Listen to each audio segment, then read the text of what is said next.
All right, shalom everybody. Peace for those who love peace and no peace for the wicked, the Lord said. Now, I don't see too many people here, so I'm not going to stay for long, as long we don't have too many. All right, shalom everybody. Oh, I hear Peace for myself. those who love peace and no peace for the wicked, the Lord said. Menk. Now, I don't see too I sound so good when I hear myself. I like it. That was me talking. Let me say it again.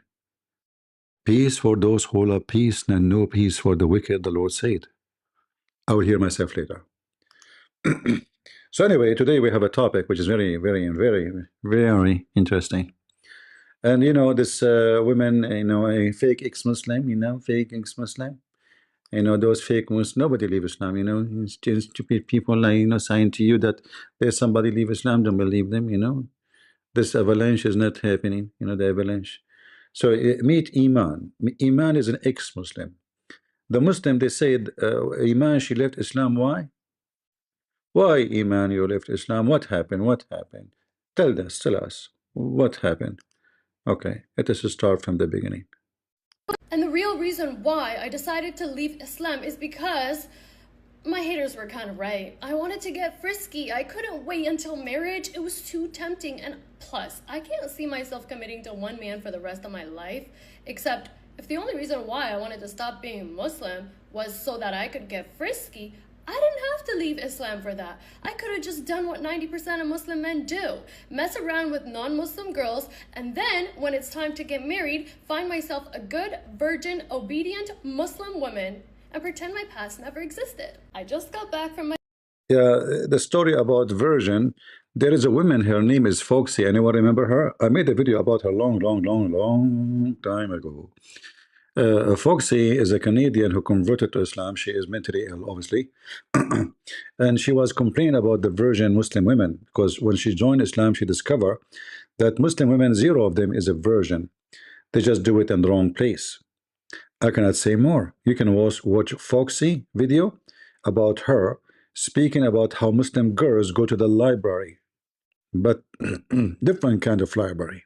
Yeah, she joined Islam. She thought, you know, those women wear girls, hijab, you know, they are decent. You have no idea what is behind the scenery, what is behind the curtain, the most corrupt people ever.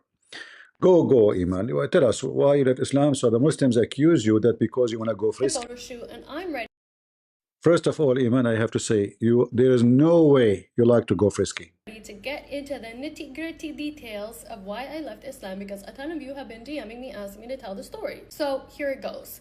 I gotta take you back to when I was 4 years old, living in Canada with my parents. My parents, bless their hearts, enrolled me and my sisters in Islamic school.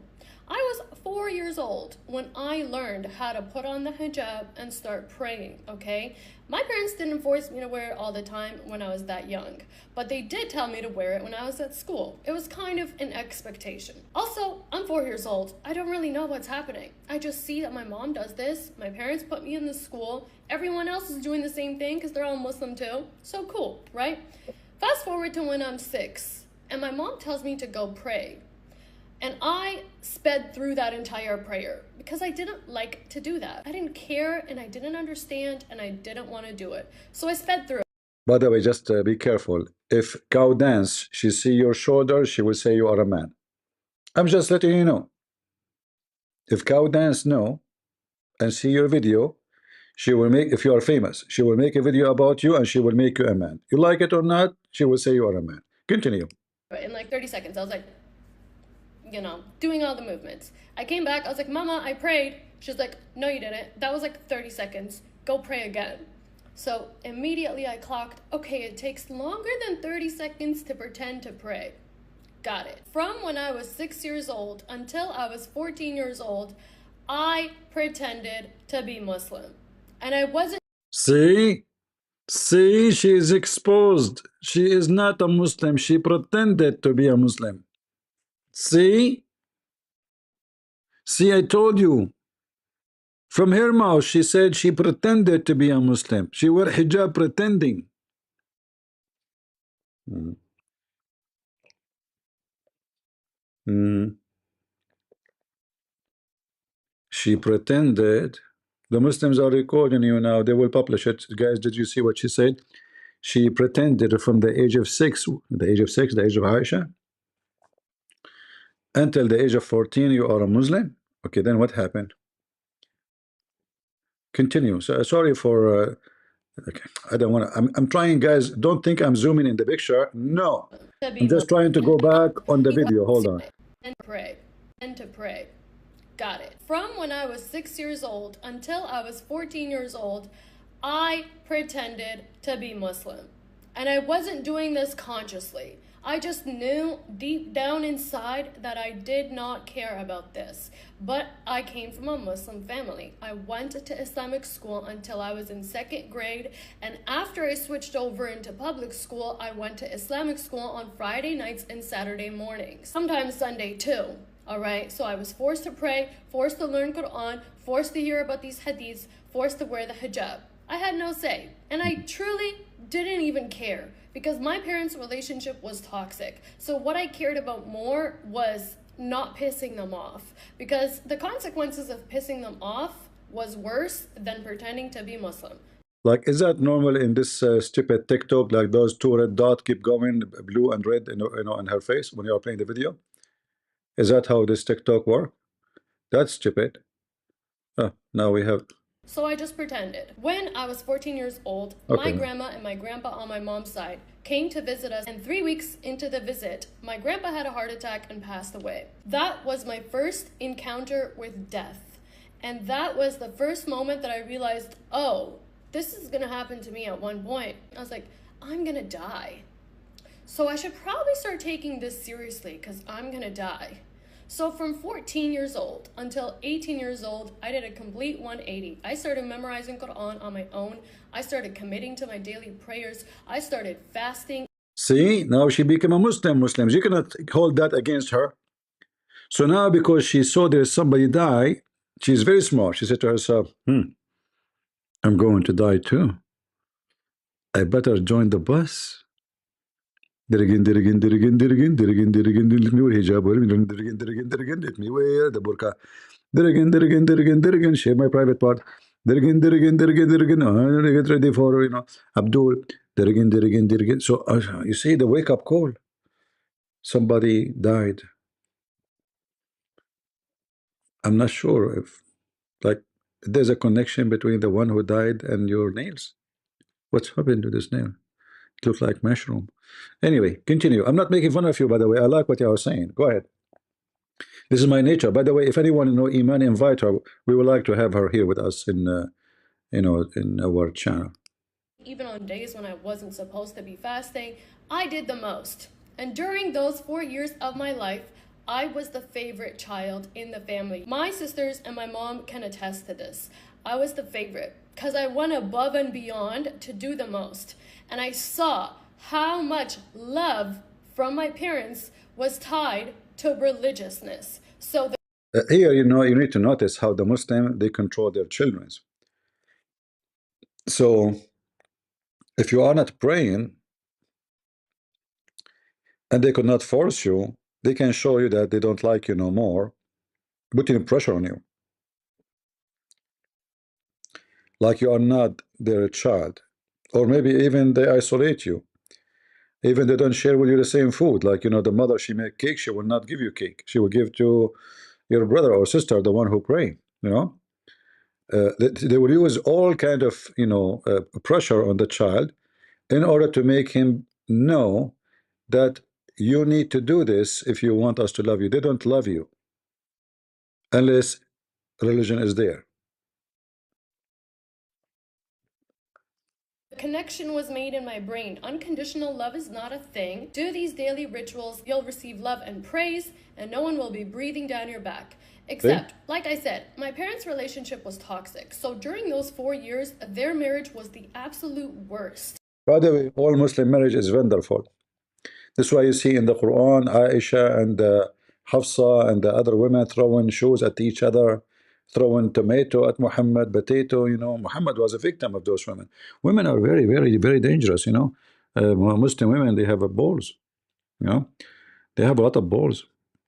Remember the verse in the Quran says, And if you back each other, which means the women against Muhammad, you should know that Allah and the angels and Jibreel and everybody, every believer, they are his backbone, his protectors. All of this to support Muhammad against two women. Now, if one of those women like Eman, I assure you, Muhammad will become shish kebab. Go, Eman, go. Especially when you are holding your finger. By the way, in the Middle East, when you do this, you are telling somebody, I'm going to show you. I'm coming after you. You see how her fingers are? This is what the Middle East. If you see somebody doing that to you, that means I'm coming for you. All right? Like not necessarily now. He's making a threat. This is a threat. All right? Just take a note. But maybe now she is not doing that. Actually, just moving her finger. But in the Middle East, if you do that sign with your fingers, you are threatening the person. And I was like, I gotta get out of this house. I'm gonna make a part 2 and I'm gonna post it right away. Part 2, hold on. What dogs? We don't want dogs. Hold on. What dogs? Look, where do you go? What? What happened? How we can go back now to part 1? What happened to part 1? This is TikTok is crazy. Okay, let's go to part 2. Good, I have part 2 here. House because there's babies and toddlers and my mom yelling and my dad being mad that everybody's yelling while he's trying to take a nap. Living in this house during the time period where I was considered the favorite was the absolute most inseparable time period of my life because I wanted to be there to love my mom and to love my siblings, but I also was like, this sucks and I'm about to unalive myself and run away and never talk to these people again. So I knew I had to move out and my social skills were severely lacking. Now, because my dad kept getting my mom pregnant, he refused to buy me or my sister. How you do that?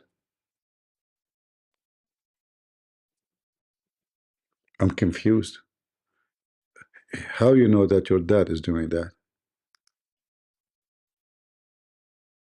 Seriously, how you know? It might be somebody from Azhar. I mean, look, you have a curly hair. How you know that your dad is doing that? You know, somebody from Azhar, maybe he's, he came, Zut. Yeah. Who knows? I mean, how they are fighting every day and he keep making babies. So they fight in the daytime, they have boom boom in the nighttime. Okay. Sisters new things. Most of the times, the things that we wanted, we had to work for and buy ourselves. That includes cell phones, laptops, clothes, shoes, back to school supplies. A very normal Abdul life. He make babies, he throw them in the street. You buy your stuff, okay? How you buy it, how you make money, I don't care. Those girls go on the street, what they do, Allah knows best. And on the rare occasion where he said yes when we would ask to go to the mall with our friends, I had to also pay for my mall food. I've spoken a lot about how my dad was financially abusive, but during this time period of my life, it actually hurt me so much because he would claim to love me, he would claim to love my sisters, and yet we weren't allowed to do anything. And he also liked to power trip. So every time I would be like, hey, can I go out with my friend? And he would say yes, and I would get ready and I would go out with my friend. He would see me coming down the stairs getting ready to go out and be like, where are you going? And I'd be like, you said I could go out. And he'd be like, no, you're not going. So this is the kind of Abdul you like to have around you. Can I go with my friend Dad? Sure, go get ready. What are you waiting for? She goes, she put 10 kilograms of makeup. She put those, what they call them? It's not the Christian, bell in the church. This is the in her ears. What they call them? This is the rope for the water in the well. Anyway, she put all those things. She hang all the stuff, decoration. Christmas light. Eyelashes, being like Boeing 777. All of this, and then now she is leaving. Where are you going? Where are you going? Hey, Dad, you told me I can go. No, haram. You told me to go. Haram, you idiot. Go in. Go. What kind of dad you have? Guys, sorry, I have to go up so I can. I'm not zooming. I know you. He would see me coming down this Hold friend and on. he I would want say to go yes back. and sisters. And yet we weren't much because he would claim to love me. He would claim to love my sisters. And yet we weren't allowed to do anything. And he also liked to power trip. So every time I would be like, hey, can I go out with my friend? And he would say yes, and I would get ready and I would go out with my friend. He would see me coming down the stairs getting ready to go out and be like, where are you going? And I'd be like, you said I could go out. And he'd be like, no, you're not going. So the betrayal actually ran so deep. On top of that, my dad did not involve himself in me or my sister's lives at all. The only time he would talk to us was to give a 3-hour monologue about how haram things are and we're going to hell and family needs to stick together and don't be like the white Canadian people. Because I was considered the favorite, I had additional responsibilities. I would get up early in the morning and help my mom make my dad's lunch for work and the lunch for my siblings as well. I would wake my siblings up, and on top of that I was waking myself up to pray early and make sure that I'm praying on time when I get home from school and make sure that I'm helping with the dinner. I was parentified. I was a child who didn't have a childhood. I was a teenager who didn't have a teenage experience. And I was literally about to run away before I was like, okay, let me come up with a good plan though, because I don't want to be homeless. Oh, I have an older sister. She's 1 year older than me. So my older sister gets accepted to university while I'm in my last year of high school. She goes to university in the city that we are still living in. I say, no, because I don't like this city. I don't like this house, and I'm not about to subject myself to an additional 4 years of education in a program I'm probably gonna hate while I'm living at home with my parents. How am I gonna study for exams and write essays and do all this extra work while there's yelling and screaming in the household? So I knew I had to leave. So basically, I applied to the same school my sister applied to. I got accepted, and I said, So I decided to do an extra semester of high school instead so that I could get extra credits and apply to a different university that was 6 hours away from where my parents lived so that I would have a reason to move out. And while I'm doing this, I'm telling my mom, I'm gonna move out, just so you know. I'm going to the school, it's 6 hours away. And she's like, no. Wait. Abdul, he said the following. Let me show you what this Abdul, he said. Let us examine how truthful what you just said. USS, do you like to call me? I mean, you Muslims, your religion is nothing but sex. You can F4 women in the same day. You can divorce them in the same moment, replace them like shoes. You have sex with the children, and you can beat your women. And when you say talking about law, what law you have? Do you have law? You can take false oath. You can do muta. You can rent a woman for 1 hour. And you are talking Christianity is a freedom from the law? Why did Jesus says you can go and fornicate like your prophet? Go and rent women? Huh? Coward son of muta. Do you dare to call me potato? Do you? Speaking about polytheist, Mr. Plastic, who is the one who kisses black stone? Mwah! Stone, I love you. Prophet Muhammad says, whoever embrace the black stone and the Yemeni corner, it erases his sin. And you are talking about polytheist? You stupid idiot pagan, black stone kisser, which is a vagina. And by the way, just in case you do not know, according to the Islamic history, the black stone used to be white, but the penises and the vaginas of women who touch the stone make it black. I can show the reference. So do you dare to call me potato? Huh? Freedom from law? The only law you have, you drink camel urine and you don't eat pork. And that make you supposed to be a good guy. Your wife, she go and do breastfeeding for adult, for the neighbors. Assalamu alaikum. Who are you? I'm your neighbor. Huh? What do you want? I'm hungry. Okay, how I can help you? We are out of food. I want milk. You idiot. Somebody told you we are a goat here? We don't have a goat. No, different kind of milk. Donkey. I don't have a children to have milk. My breast is empty. Prophet Muhammad says no matter what, I can suckle you. Okay, if this is the scenario, no problem. Get in my lap. And you are talking about the freedom of law. Have you ever heard of religion have a law that a neighbor can come to your house and suck your wife boobs? Are you there, US? Is your name is ass? Look, he stopped texting. He thought he can throw this text and let it go, like nobody would notice. The Muslim, they have a law. I know. You see, I have degrees in your law. Tell me about it. Please tell me about it. Hmm? We have a law in the town. Yeah. You have a law. If the prophet, he have 16 privilege. If his eyes fall into a woman, her husband must divorce her so the prophet can F her. That is your law? Your law class? You must be a pimp. Potato. But do you notice the second we start, he's dead. He's not even texting no more. He said to himself, uh-oh, he just noticed my text. Oh, I thought he was busy watching. Yeah, actually, I was looking at your ex-Muslim sister. MashaAllah, MashaAllah, MashaAllah. Alhamdulillah. Okay, Eman, sorry for disturbing you. Go. No, you're not. And I'm like, yes, I am. And I'm telling my dad, I'm going to move out. And he's like, no, you're not. And I'm like, yes, I am. So anyways, I get accepted to the school. It's about time for me to move there. And I'm like, I'm going. And they're like, no. And I'm like, yes. And they're like, no. And I'm like, yes. And my dad's like, fine.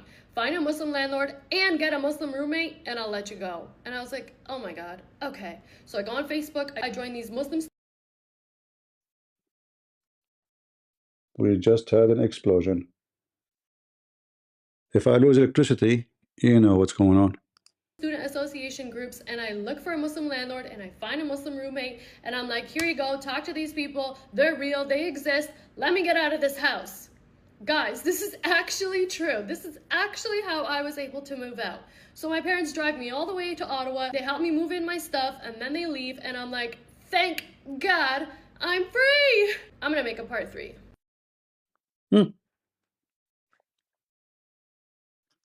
Where do you go? So I'm in high school. My parents have a toxic relationship. I'm doing my best to be a good Muslim, but... It is part 3? I know, I mean, this is really weird. Part 2, part 3, part 4, part 6, part... Okay, hold on. We have this one. What the name of this one? Let us see this one here. Look like Iman, she have many parts. And the real reason why I decided to leave Islam is because my haters were kind of right. I wanted to get frisky. I couldn't wait until marriage. It was too tempting. And plus, I can't see myself committing to one man for the rest of my life. Except if the only reason why I wanted to stop being Muslim... Hold on, we saw this part. Let us go to different part. Hey mama, I don't know what hell you're going to, but I'm actually not going to be there because I explicitly wrote a letter to Jesus and I asked him for some paid time off and he granted my request. So you and all the other people who are going to hell can have fun over there, but you won't catch me in that hell. Also, it's absolutely diabolical to say that the punishment for sin is death. Because if that were the case, there would be no people alive on this planet. Because she's trying to explain Christianity now.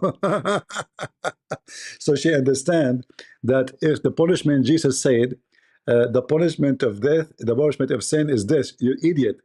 Death is mean that when Adam and Eve, they were in heaven, they will live forever. But because of that, they died.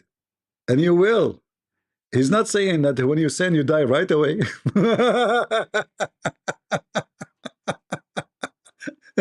Stay with Islam.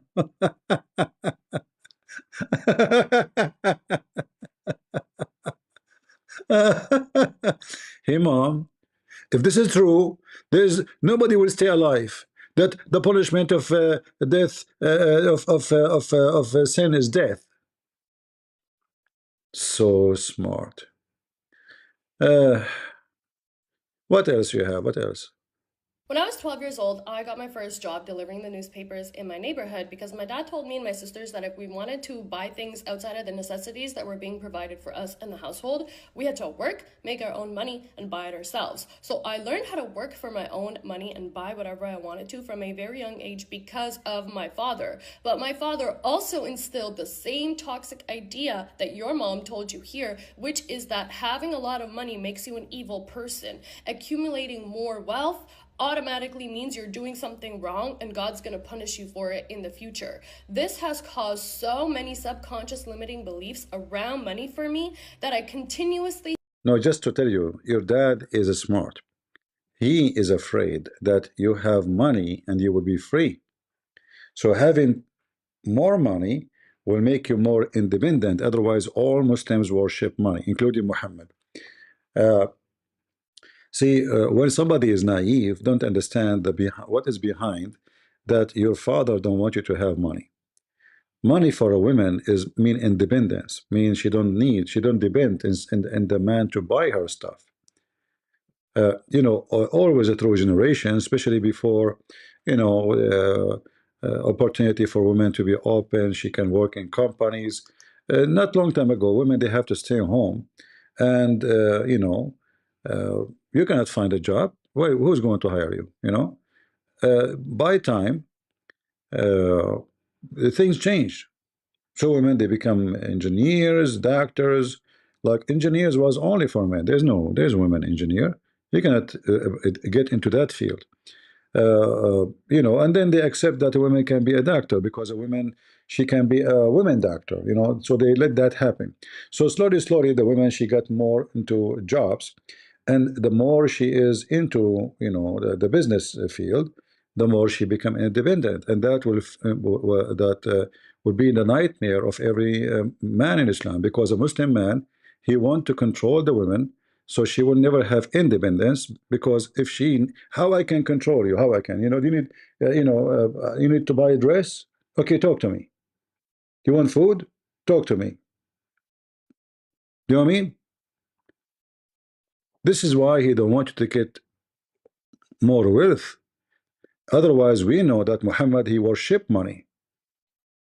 In fact, Muhammad he says a woman she will be married for her worth first, and her position second, and then her beauty. So Muhammad favored wealth over. This is why he married Khadija in the age of his mother. Anyone have a question for me? I don't want to watch too much of this women. Otherwise I will go crazy. I mean, I will strike from getting married too, because you see, uh, this woman she was inside the box. She was locked for long, and then as soon she got the freedom, she explode. You know, I mean, literally she get exploded. I mean, literally.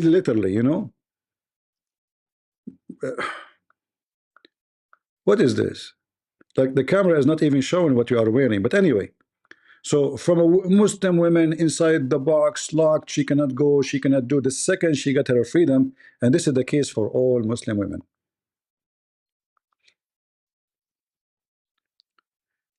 I remember I was with one guy. He is a student in my university with me. We took a taxi, from city to city, because we don't want to pay for the whole car by ourselves. It's expensive. And there's three girls.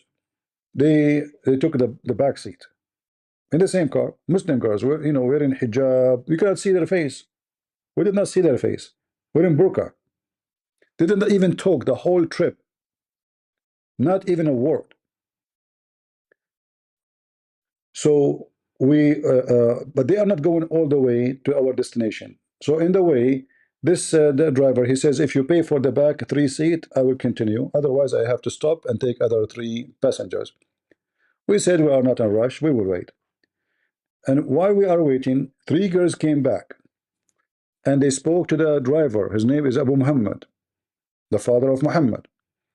They said to him, we forgot one bag in the trunk. He said, no, you did not come with me. He said, no, we come with you. We came with you. He said, no, you did not come with me.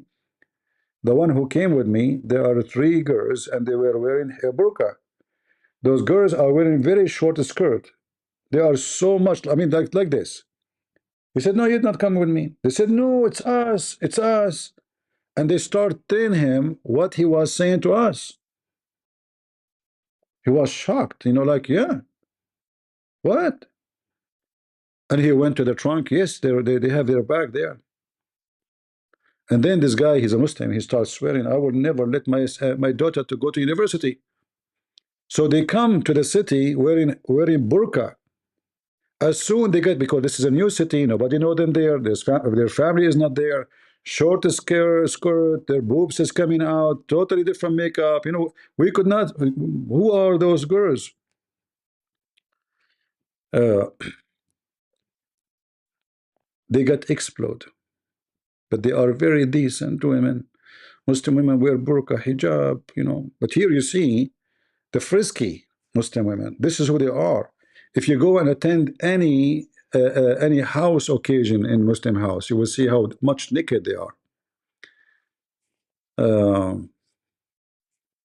Yeah. Okay. Okay. Okay. Okay. Anyway, she have actually a YouTube page. This is her page, Iman. You know. Uh, yeah, she have a lot of videos. But anyway, I don't judge this woman. She went through a lot to be where she is. The Muslim community, the Muslim society, the Muslim family is the most awkward, stressful, stupid system. What I can say. Do we have any Muslim here would like to convert back? Actually, I learned about this video from here, from this guy, ex-Muslim. I saw her video here. Yeah. Do we have any Muslim here would like to join us? Tell us about why Iman left Islam. What do you think, Muslims? I like to hear from you. Do you think there's a way we can get her back into Islam? Anyway, yeah, actually, she exposed, even though we don't agree with her the way she's thinking, but she went through a lot of suffering, and this is the result. Very corrupt Islamic society. Her father kept making babies, according to her, but he fight with her mom every day. Wicked father.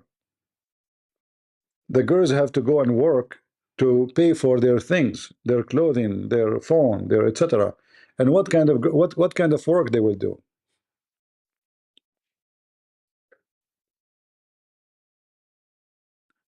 Hmm?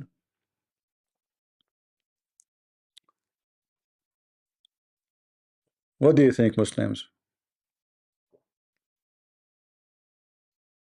Do you see how much you do to your family?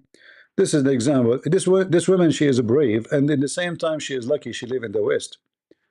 If she live in Egypt, if she don't dare to do that. She can dress in Egypt as she wish. By the way, I mean Egypt is shish kebab country.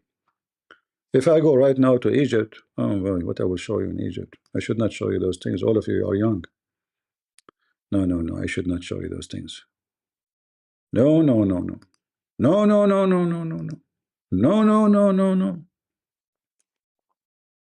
No, no, no, no, no. No way. But we will try to take a hike in the bike. All right.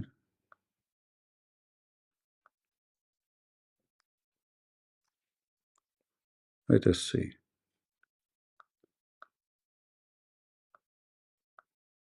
I'm trying to find something acceptable to put in the screen.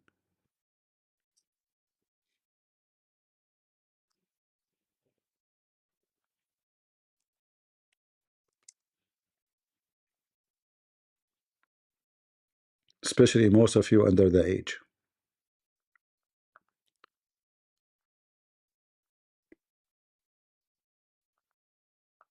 No, no, no, no, no. No, no, no, no, no, no, no. I cannot show you this. No, no, no, no. Forget, forget. No, no, no, no, no, no, not this one. No way, no way. I cannot show you. Let me look for something more conservative. Something with hijab. Hold on. Your parents will know will forbid you from coming here. That's maybe this is more acceptable. Yeah, that's more conservative. Let us show you those conservative stuff. Hold on. Conservative, Yeah.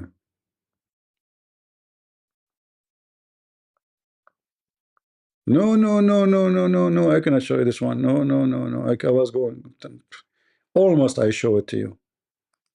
No, no, no, no, no, no, no, no, no, no, no, no, no. Guys, I'm going to spend the day doing that to you. No, no, no, no, no, no, no. Okay, let's see. Hey boy, ادرت Arabia, ادرت very conservative society. Let me change before YouTube will flag me. ادرت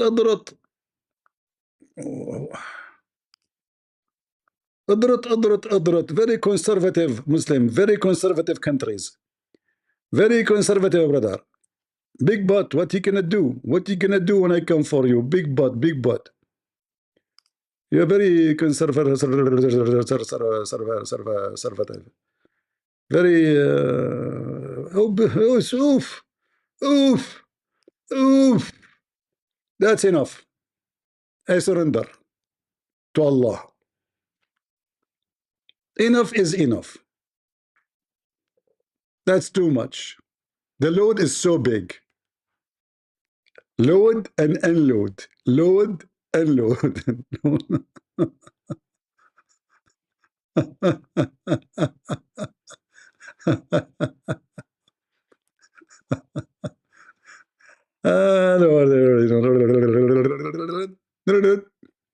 Very, very, very tough countries. They are women there. They have to wear burqa. This Muslim country, by the way.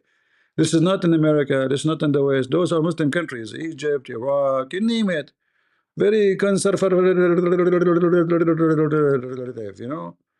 Yeah, unbelievable. But here the load, I have to say, the load is so big. Too much silicone in that butt. I bet you she had a lot of kilos in Thailand, because Arab men, some of them, not all, like we can say 99.9999 of the Arab men, they like big butt. You know, the song, like, what Muhammad, he says, Allah will give you women, her butt is 1 mile. Did you ask yourself why? They like big load. The song, it says, big load, big load. What you gonna do? What you gonna do when I come for you? Big load, big load. The bigger, the better. Look here, look. Praise be to Allah. Those are movies. What the heck? This is bad? Bad to who?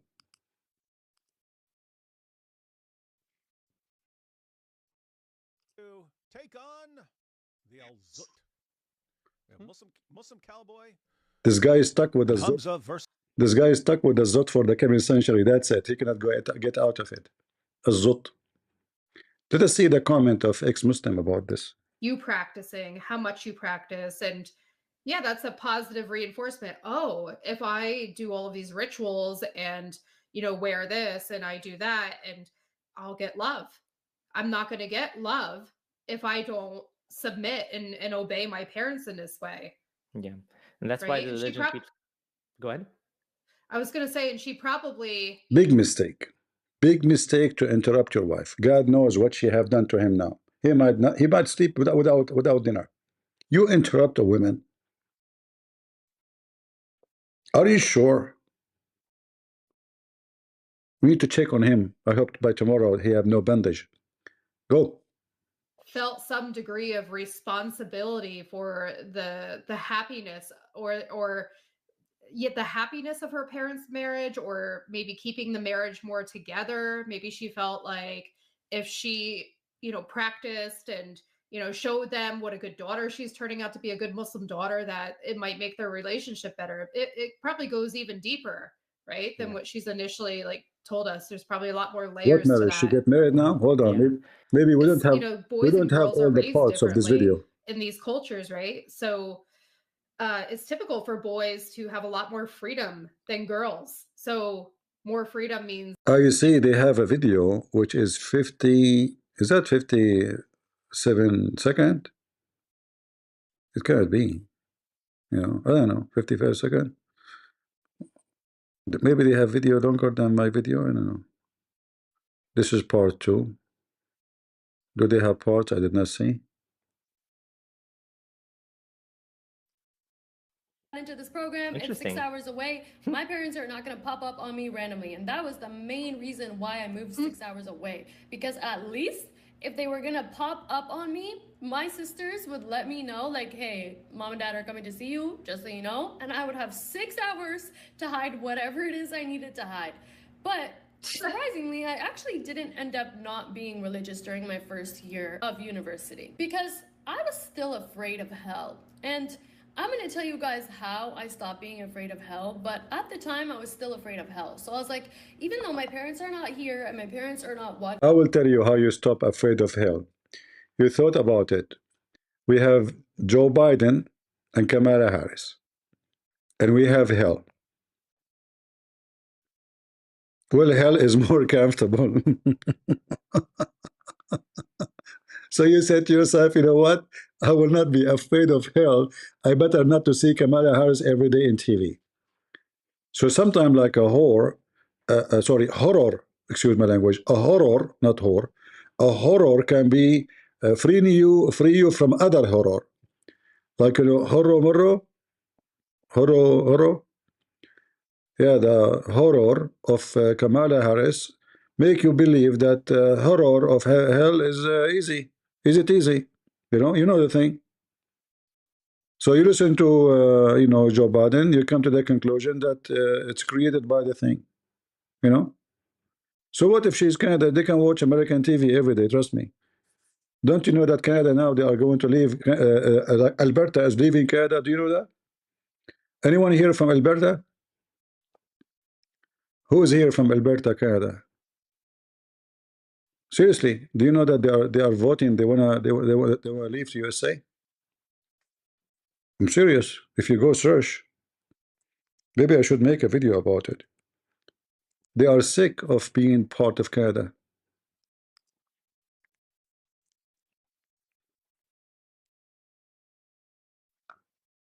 Yeah, there's thousands of videos speaking about the election, the last election. They have kind of independent now. They cannot. The main government, the woke government, they lost control of those people.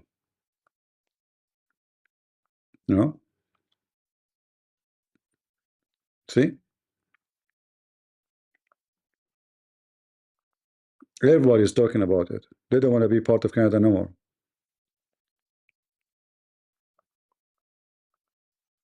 And this is state Alberta. They have a lot of oil and gas. That will be the massive disaster for Canada if they leave. Thousands of Alberta already support of independence from Canada. Do you see it? This is 3 weeks ago. They are sick of the woke.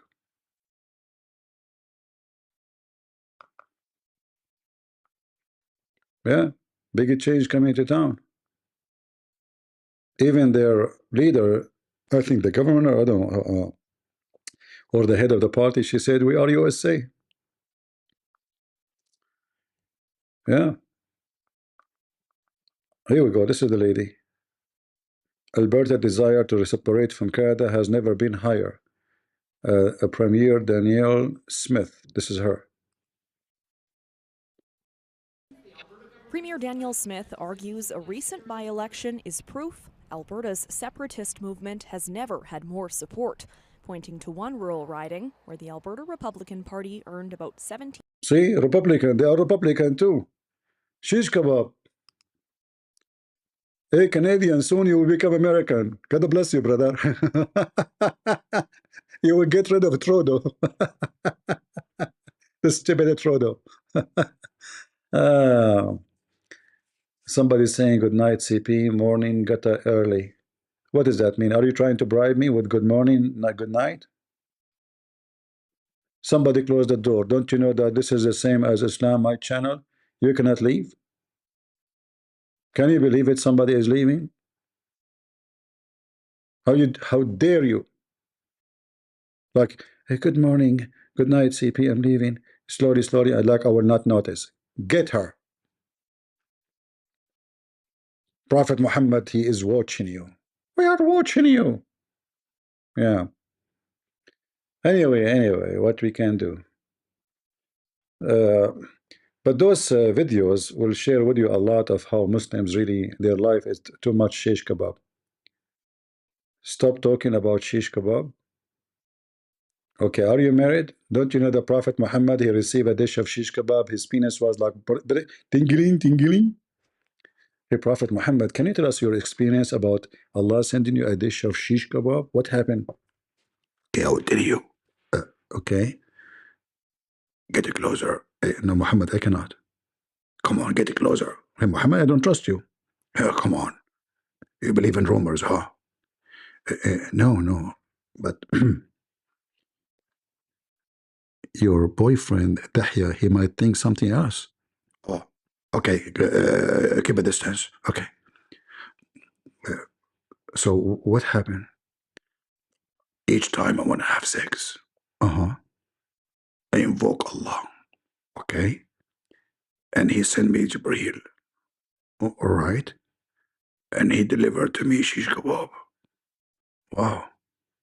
Is it tasty? Who care? This is not the purpose. So I get it. It's not tasty. Exactly. So what the purpose? Idiot. Are you calling me idiot? I apologize. You better do so. You know who I am. I know. Okay, it's okay. You're safe. Okay. Continue. What happened? Jibreel, he delivered the pizza. Idiot. A second ago you said shish kebab. Sorry, because you scared the hell of me. So yeah, it's a shish kebab. So are you shish kebab or pizza? No, it's shish kebab. Okay. And what happened? After I ate it, he start moving. Who? He. What do you mean he? He who?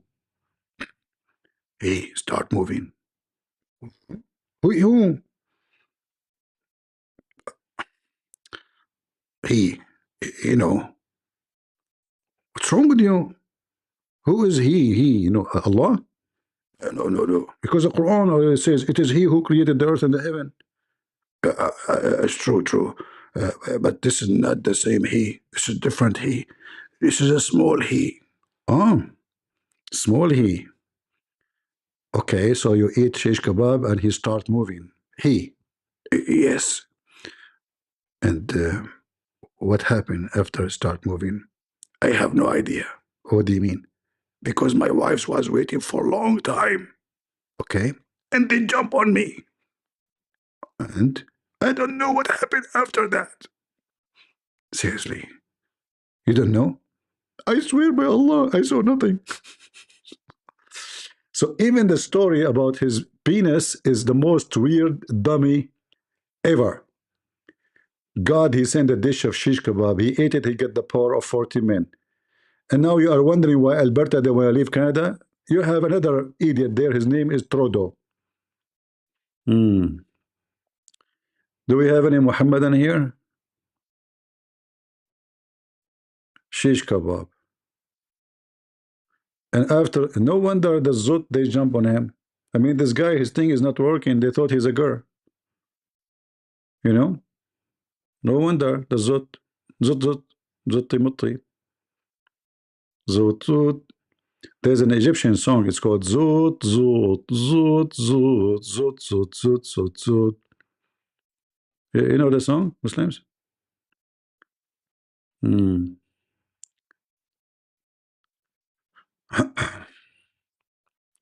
My voice is going to be cooked if you keep taken in hoarse voice.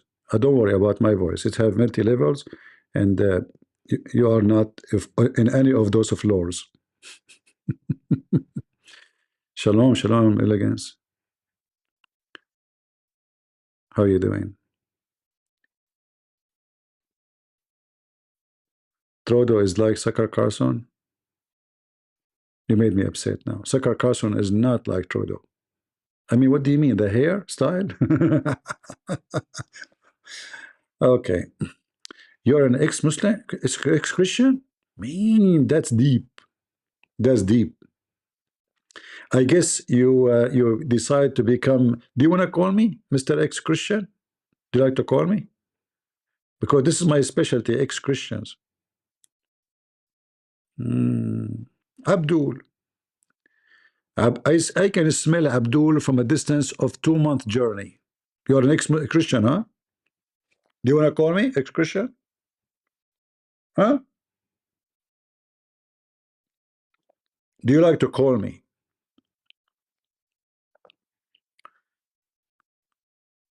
No, his tail is not moving. Okay, swear by Allah that you are ex-Christian. And now you are atheist. Swear by Allah.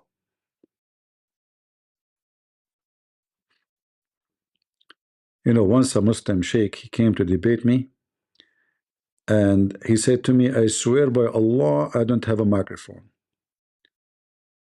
All right? He swear by Allah, I don't have a microphone. He said, okay, you know, just type the answer. I will ask you the question. Type the answer. He said, I swear by Allah, I don't have a speaker.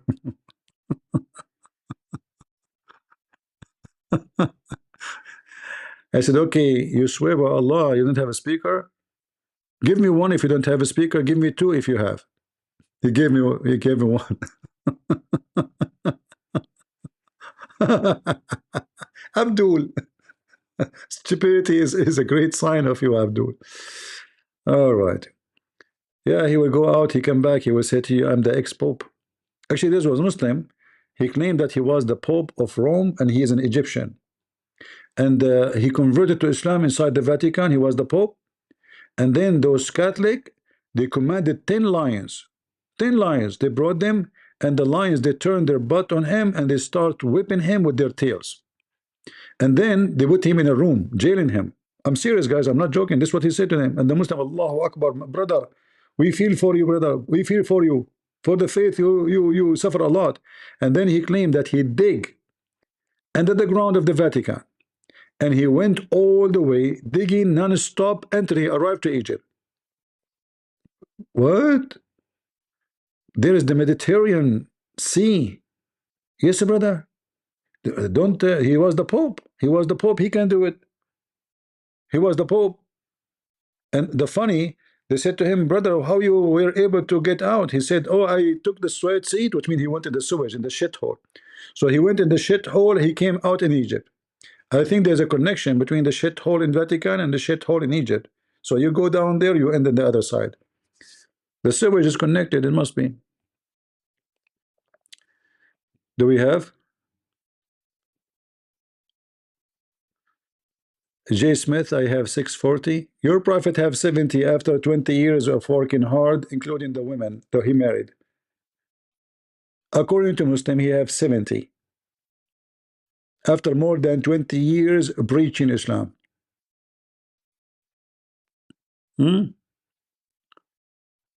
Anyway. Let us watch something more lovely. Was so that I could get frisky.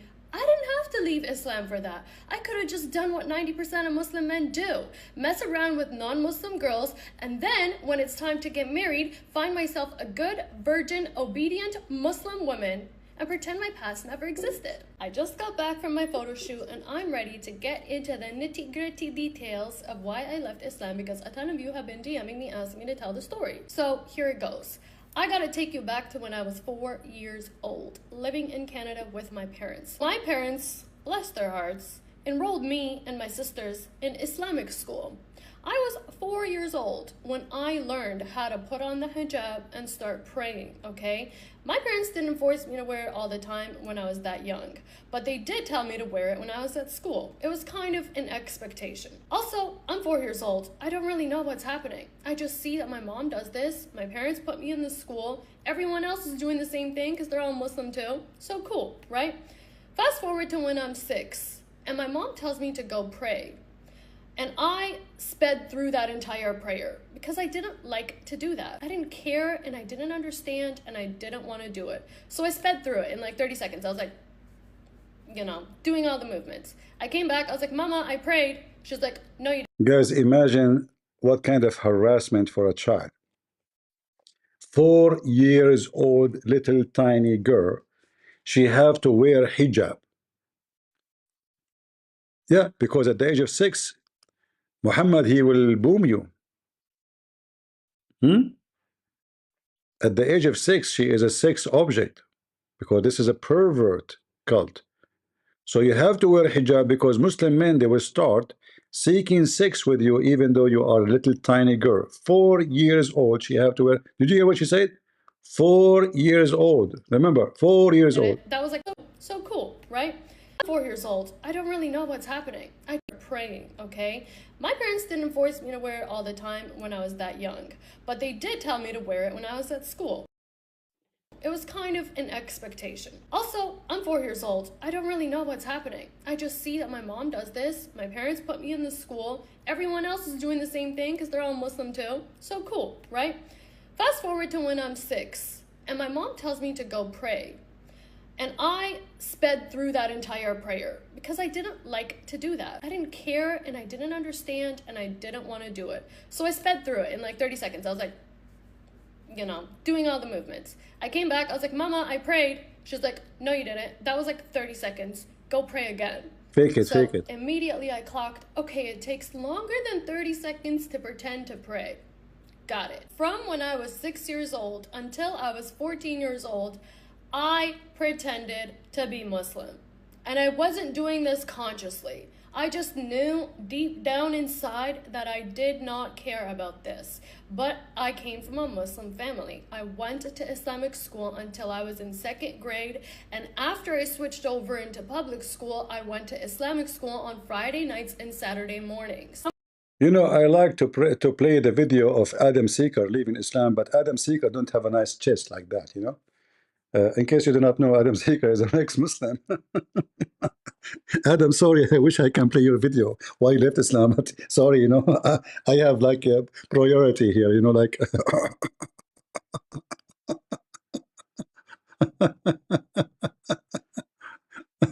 Lord have mercy. Yeah. Hey, Muslims, what's going on? Yeah, actually, I spoke once to Adam, right? Adam? We spoke once on the phone. Once or twice?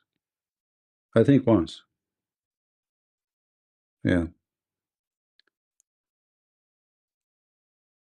Do we have any Abdul from the religion of the fool? You don't look that good anymore? Okay, you know, I mean, you will lose all the customers in San Francisco now and in Mecca. Oh boy. Nobody will watch your videos from the LGBTQ no more. Loser. You should not say that. You want customers, you need, you know, like the Muslim community. Do you know the hadith about the caliphate when a Muslim he come and he complain about a leader, the imam of the prayer, and he is a homosexual?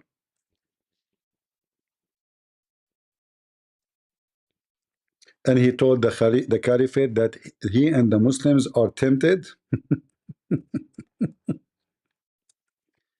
And here you ask yourself, how a man he can be tempted if he is not a gay? I mean, the whole story is exposing who? The caliphate, he command them to follow a gay. The Muslims are being tempted by a gay who bent over. Otherwise, how in the world anyone Look how many hadith about gays, you know. Even one of the gay, he asked Aisha he recommend to Aisha, to her brother, to marry from a transgender, from a homosexual. And look how many times there's gays inside the house of Muhammad. But where is the hadith of this is the one. So this guy, and this is Bukhari, he claimed that he and the Muslims are tempted by a leader of al-fitna, which means temptation, trial, affliction. As you see, even the Muslim, they put it for you between two brackets. We are led the salat, the prayer, by a leader of al-fitna, trial, affliction, etc. Until now, we do not know what he's talking about. We are afraid of being sinful by following him. Uthman said, as-salat is the prayer, is the best of all deed. So when the people do the good deed, do the same with them. And when they do bad deed, avoid those bad deed. Az-Zuhri, which obviously he is the one who's complaining, he said, in our opinion, which means him and the Muslims who pray behind this guy, one should not offer salat behind an effeminate person unless there's no alternative. So now we know what the temptation and the affliction and the trial. The Abdul, he see a Muslim Imam LGBTQ bending over in front of him. He got tempted. Affliction, trial, etc. What is making it more horrible is the etc., which means use your imagination.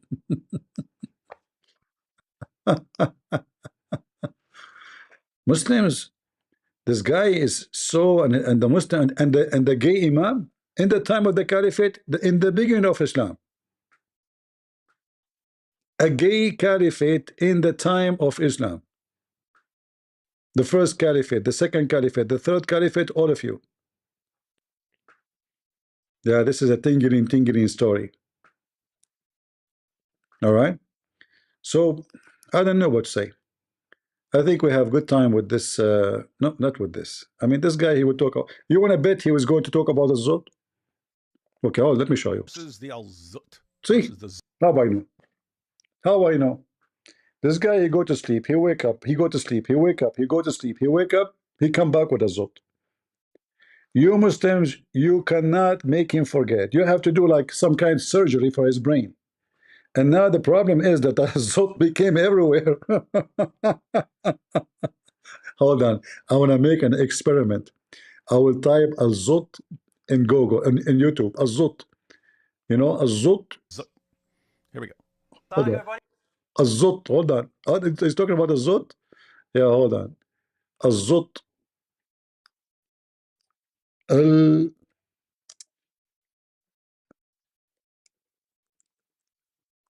Al-Zut. They are typing it with 2 L, with 2 T. Al-Zut. Yeah, it looked like it became very, very popular. Too much to contain the scandal of Al-Zut no more. Al-Zut.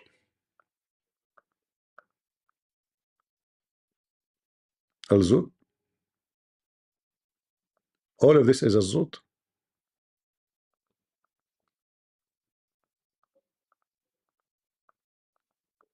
This guy is Al-Zut too? Al-Zut. This is Abdul trying to defend Al-Zut. This is Abdul exposing David Wood lies. Hadith clarified.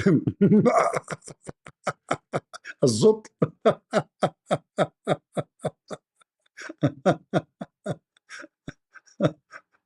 This is one of the Zut. Hold on.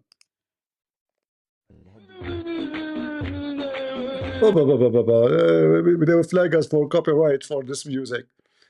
This is a Zut leader. Look, they are kissing his hand, and look how they dance, the Muslims.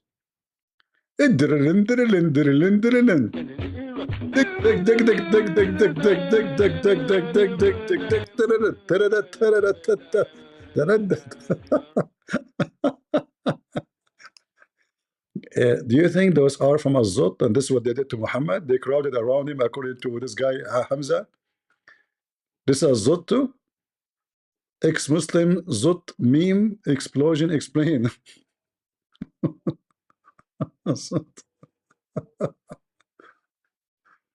الزوت وما أدراك ما الزوت. Man, what was act? No, this is not a zot. I mean, this guy looked like a zot. Seriously, this guy looked like a turtle. This potato here. Christian Prince, listen as Muslims reveal his hidden struggle. Zot.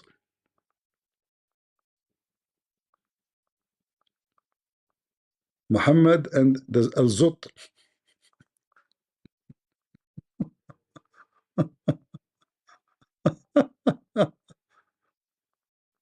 Lord have mercy. What a Zot they have done. Everybody talking about a Zot. Oh, this guy here, they invited him to, I think, Sky News, and he mentioned a Zot too, make it very famous. Actually, this guy, I saw this is Sky News, and they deleted from their account. The 7th century, sleeping with 30 Al-Zut men who married a six-year-old and slept with a 9-year-old. And there's only one culture that pours acid on women's faces. There's only one culture that makes women cover their faces so other men is Muslim. Is already majority Muslim. Our mayor of London is Muslim, and the new Home Secretary Shabana Mahmood is Muslim. And I just have a very clear, simple message to Muslims, which is stop worshipping a pedo warlord who's the Bonnie Blue of the 7th century, sleeping with 30 Al-Zut men who married a six-year-old and slept with a. By the way, where they get the number of 30? Nobody knows the number exactly. Allah knows best how many has Zot. This is in Sky News. This guy, he put pork in his t-shirt. They ask him why you have pork, you know. This guy is funny.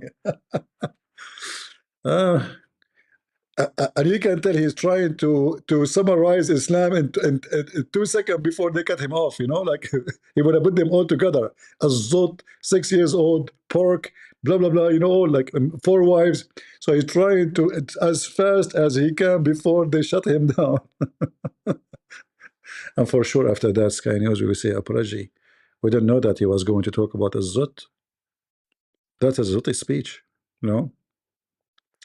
That's a very, very Zot speech. Do we have anyone from the Zot family? They can Zot with us? Huh? We don't know. Nobody knows how many Zot they were, to be honest with you. Guys, all don't believe the rumors. It might be 10, it might be 5, it might be 20. We don't know. We don't know. But what we know, they wrote the Prophet. I mean, does it matter how many really? It was many Zot.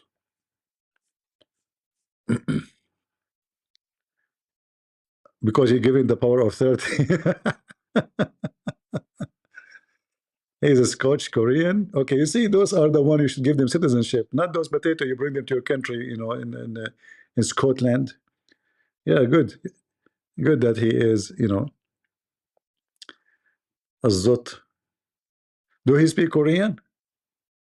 Do he speak Korean? If he speak Korean, let him contact me. So he can, because we have our Korean book actually ready to be published. Maybe he can promote it. Most likely, I will give it for free actually, even though Korean are not poor. But I have my Korean copy of Deception of Allah of my book is ready to be published. Actually, it's ready for a while, but I'm busy with Azot stuff. You know, I have too many Azot, too many things to do. Yeah. Do we have any Muslim who would like to, you know?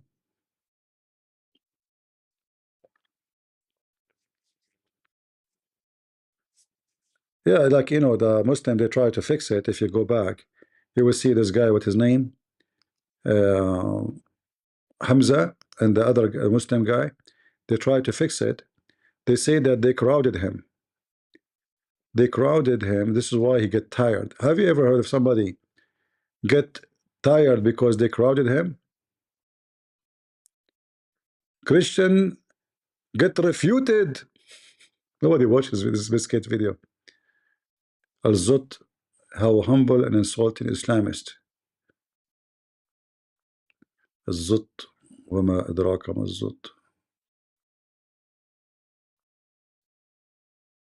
Sunni or Salafi, the real hadith reject.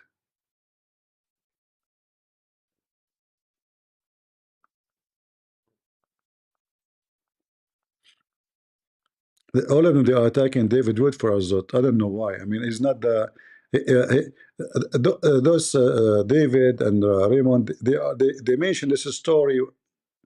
I mean, century after we mentioned it, but they are attacking them because maybe the publicity got there through them. Maybe too many people speak about it. Oh, even Adnan Rashid speak about Zot? No. Al-Zut. Al-Zut. Arab are worshipping Allat al-Uzza. Come on, the Arab, you mean Muhammad and his family. Dawah, what's going on? Prophet marriage to Aisha?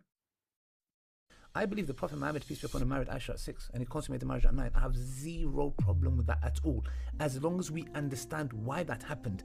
Why? Why? She was horny, huh? If we understand why that happened, tell us why. And we look into why he married her and so many things about his character. I've spoken to non-Muslims in the park and they've asked me this question. Wallahi, after I've broken it down, they said, that makes sense. So if it's from this angle, okay, we understand why he did that. Because in the UK, for example, 100 years ago, in William Blackstone's book, he talks about British common law. Girls were betrothed at the age of 7. In the UK, 100 in the age of 7 in the UK, brother, okay, let us say this is true. Let us say for the sake of argument this is true. But that because whoever practices it is a pedophile. Is that based on teaching of God? Huh? Why happen? 100 years ago. Forget 1400 years ago, 100 years ago. What we're saying is this. No one ever used this argument against the Prophet Muhammad, peace be upon him, ever. This was something that was brought new. That's false. We have a Christian guy from the time of the Caliphate. He debated Muslims. Actually, the Muslim, they asked the Caliphate to cut his head. He was, I believe, in charge of all the finance. He was a Christian. The Caliphate don't trust Muslims for money. So he hired a Christian. And the Muslim, they send him a letter, a very well-known Muslim, sent him a letter asking him to convert to Islam, and he quote for him details about, he called Muhammad your friend. He don't call him Prophet Muhammad. Imagine how brave this person is. He say you're a friend, Muhammad. He did this and this and this, including having child marriage. So those cowards, they say to you, the best example to defend how Muhammad was is the pedophiles in the West, if there's any. And for sure there is. In every society there's pedophiles. Pedophiles is a disease, is an illness, mental illness. Certain group of people, they have fantasy. They don't get even aroused for women. They are sick. This is not you know, even dogs, they don't go for baby puppy. They sniff the female. They knew from the smell if the female is ready or not. Even dogs will not do it, but Muhammad will do it. So how they defend? They will say to you, do you know that somebody in etc. country did that? In the 1900s by Orientalists, where they came and brought this new phenomenon of, oh my gosh, your Prophet married, da, da, da. So we're saying that we don't study our religion and we don't come to... Until now, he did not tell us why Muhammad he married her. Finding out the reasons, then we find it problematic because we're like, I can't answer this. The only choice I have is this. Either I'm going to reject the hadith and say it's weak or I don't accept it, or say, you know, I believe the Prophet Muhammad, peace be upon him, married Aisha at 6 and he consummated... What is the reason why he married her?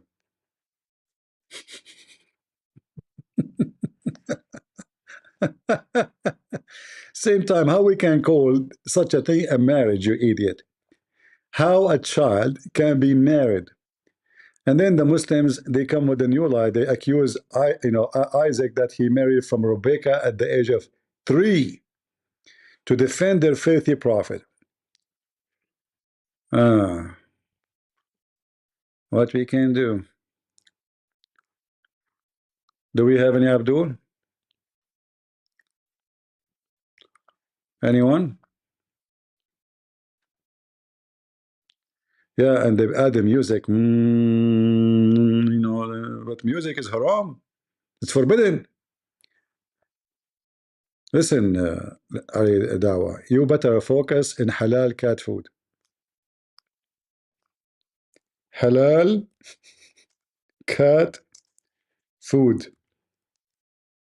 Ali Dawah. Just to show you how corrupt this society is. Since when cats are Muslims and need to eat halal food, you idiot? Huh? Halal cat food?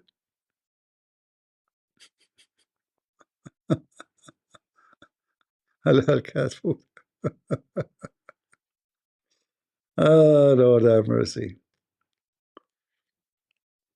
All right, let us find something else. Or maybe we are done for today. What do you think, guys?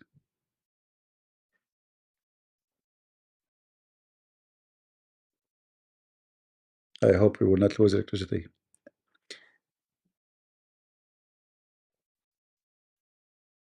Uh-oh. Give me a second to see what's going on.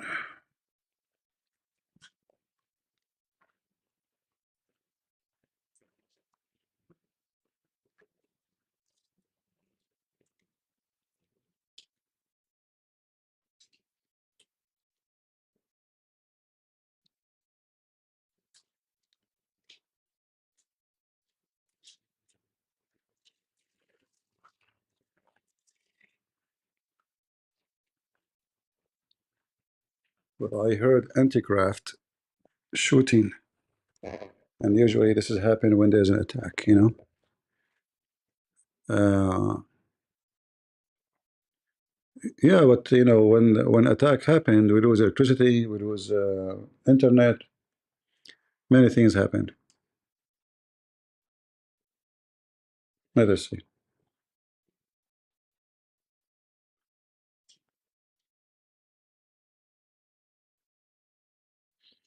How do you find your books in Amazon in other language? Well, go to Amazon and then click at my name in Amazon. You will find the rest of the books.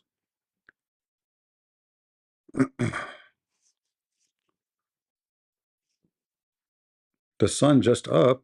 Where are you? Which country the sun is just up? Is that Australia?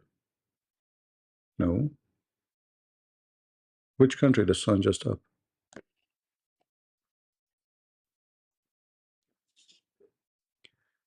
David Wood explain his theory why there were 30 men. Well, based on what I know, there's no reference really. I did read many of this story long before David Wood he knew about it or those others. But I don't remember. I mean, there is some Muslim they say things, but we cannot take it for granted.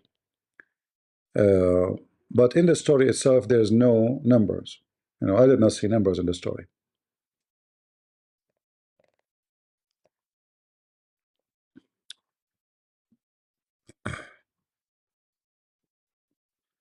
The same, you purchase any book, you look at the book, you know, you find a Spanish one, then you buy it.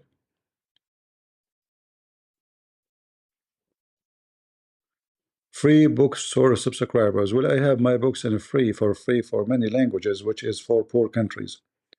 Even though some of them they are not really poor, but I gave them still for free.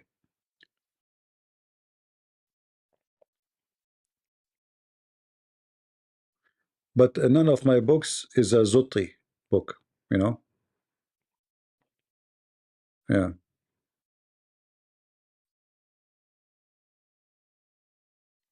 I did not focus on a Zut in my books because I believe there's way more, you know, like the problem is when you start writing about Islam, you find yourself, the book became thicker and thicker and thicker. Like here in Ukraine, they told me that there is other person who made a book about Islam. People, they like to have it more than my book. I said, why? This is because it's so small. I said, does it contain like good information? They said, we cannot compare between your book and his book. But just because his book is not even 25 pages, everybody grab it. You know, my books is hundreds of pages. In fact, Deception of Allah became 2 books because, you know, it became so big to print, you know, 600, 700 pages. Who is going to read it? Right? So there's way more things to mention about, but I will try to make a book just about comedy, like the best comedy about Muhammad. Like, you know, Shaitan take care of him, your anus, you know, like stories like that. Make them all in one book, and you know, let the whole world laugh at Muhammad and his stories.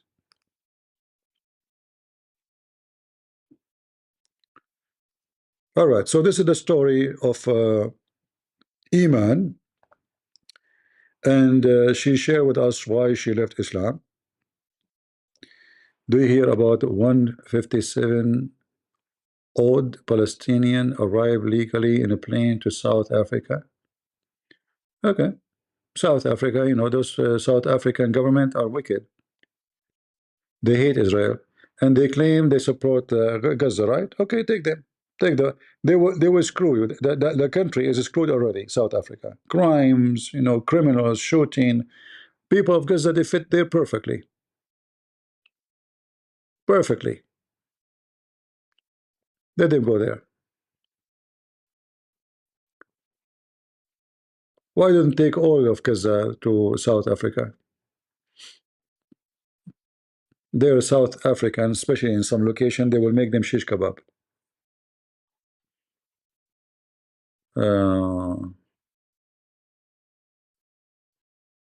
Adam Seeker, sorry, you know, like if Muhammad knew about you, he will put your picture there, but we know we cannot. Sorry.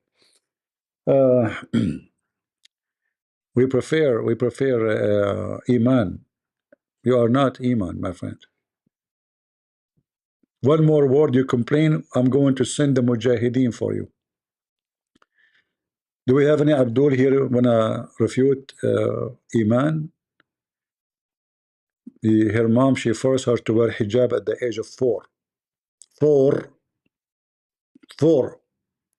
I mean, aren't you Muslims are a bunch of pervert? Why a Muslim will look at a girl at the age of 4? Because when you make her to wear hijab, why? Because she became a sexual object, right? This is telling you how pervert Islamic religion is. Otherwise, why I need to force little tiny girl? Do you know what 4 mean? I mean, do you know what 4? 4. She was forced to wear hijab at the age of 4, potato.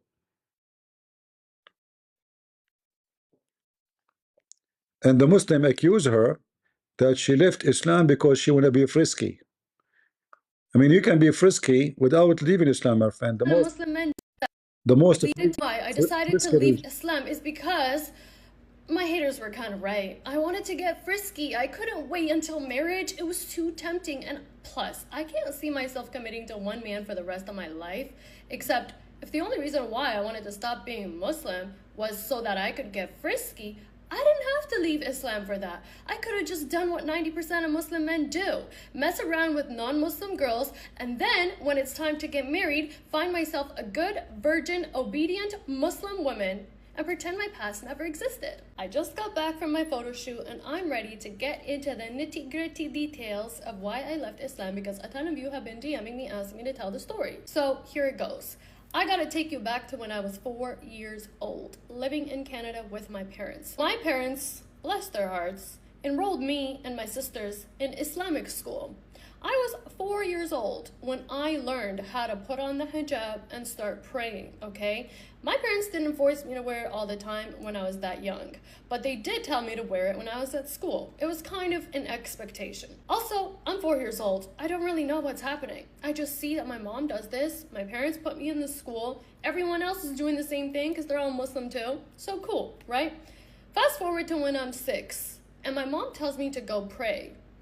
And I sped through that entire prayer because I didn't like to do that. I didn't care and I didn't understand and I didn't want to do it. So I sped through it in like 30 seconds. I was like, you know, doing all the movements. I came back, I was like, Mama, I prayed. She's like, no, you didn't. That was like 30 seconds. Go pray again. So immediately I clocked, okay, it takes longer than 30 seconds to pretend to pray.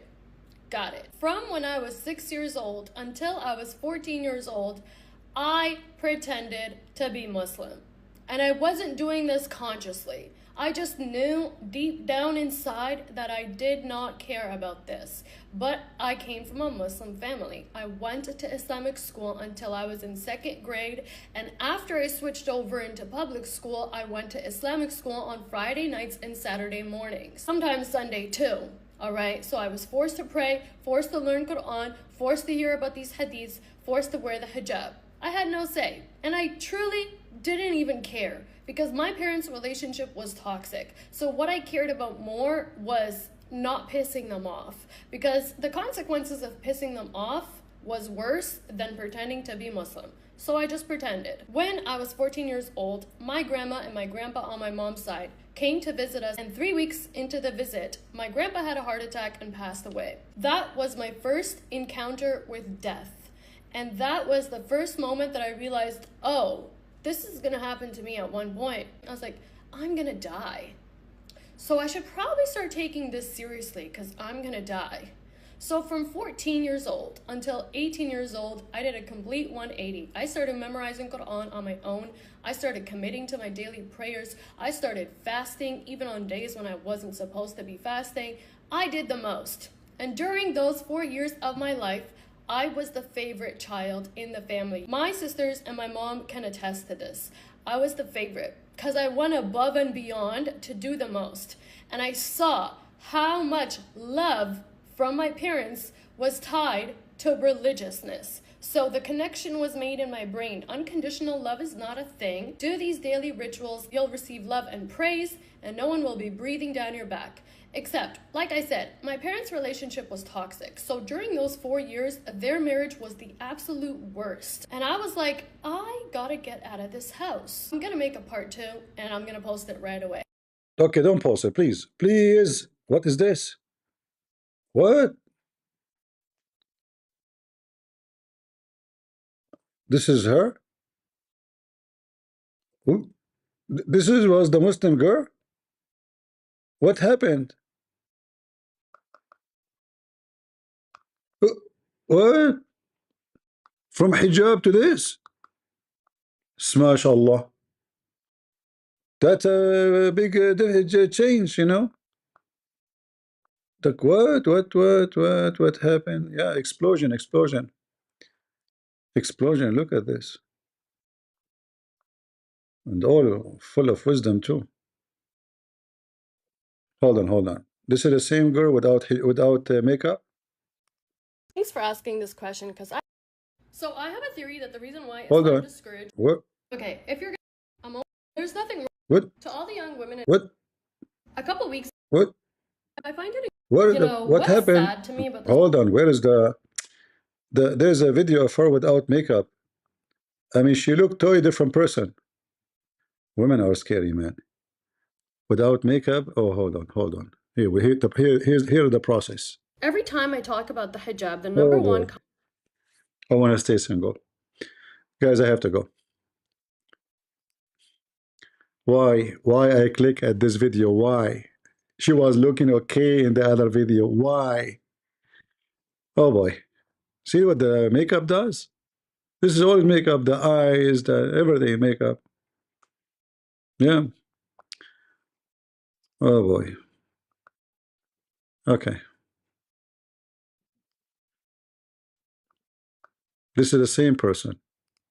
If you get a man drunk enough, he will tell you the truth about anything. So I need to tell you guys the truth that was admitted to me by this man who was drunk like 3 weeks ago, and we were just having a regular conversation. I haven't been able to stop thinking about it because he basically blatantly admitted that the reason why him and so many other men are jealous of women is because they feel like women can control their lust, and they feel like men are controlled by their lust. That's deep. He told her this wisdom when he is drunk. I want to tell you the truth. But women, we cannot control our lust. You women, you can control your lust. That's deep. I can tell you can control. You cannot control even your boobs. Look, your nipples is coming out. Anyway, just go. Just go. You can control your lust. Are you sure? All right. What is this? Huh? She's talking about this guy? No way. Don't talk about him. I come to you. I say Salaam alaikum. Youth calling leads. Honestly, I really wish there wasn't such a heavy emphasis on the stupid TikTok. You lose the video right away. Where is the video I wanted to watch?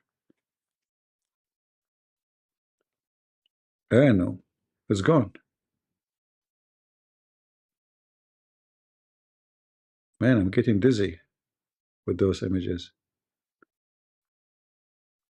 Where is the sheikh we wanted to watch? Forget it. Man, the Muslim, they will hate this girl. She will put their laundry all over. Yeah, she is an ex-Muslim.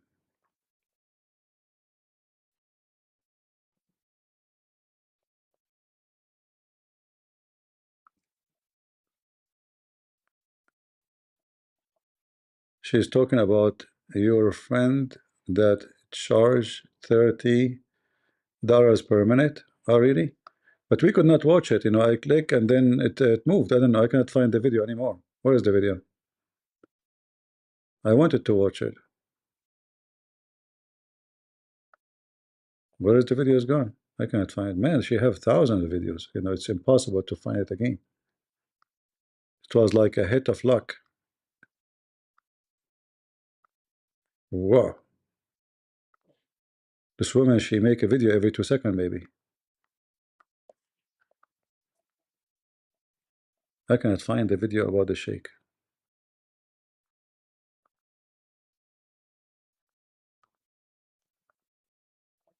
Guys, are you getting dizzy? Yeah, where is the? I cannot find the sheikh video. It's gone. I cannot see it no more. It's taken by a zut.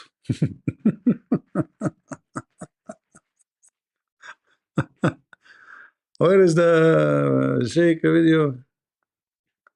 Why we cannot find it? Is that the zut syndrome? It's gone. How come we saw it first time and now we cannot see it again?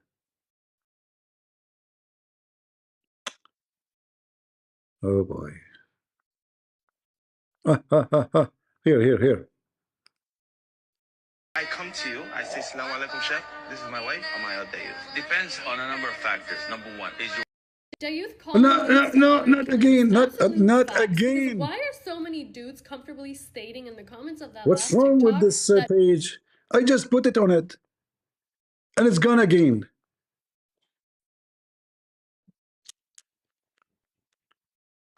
Man, look again. Here we go.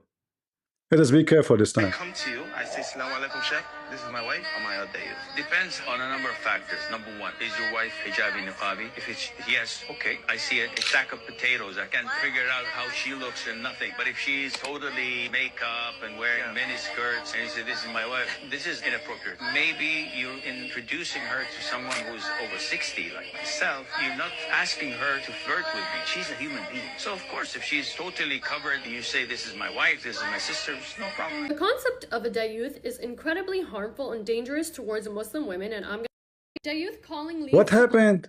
Honestly, I just moved my mouse. Honestly, I really wish there was a youth. You see, I did not even click. She said the If I come to you, I say, Assalamu alaikum, Sheikh. This is my. Hold on.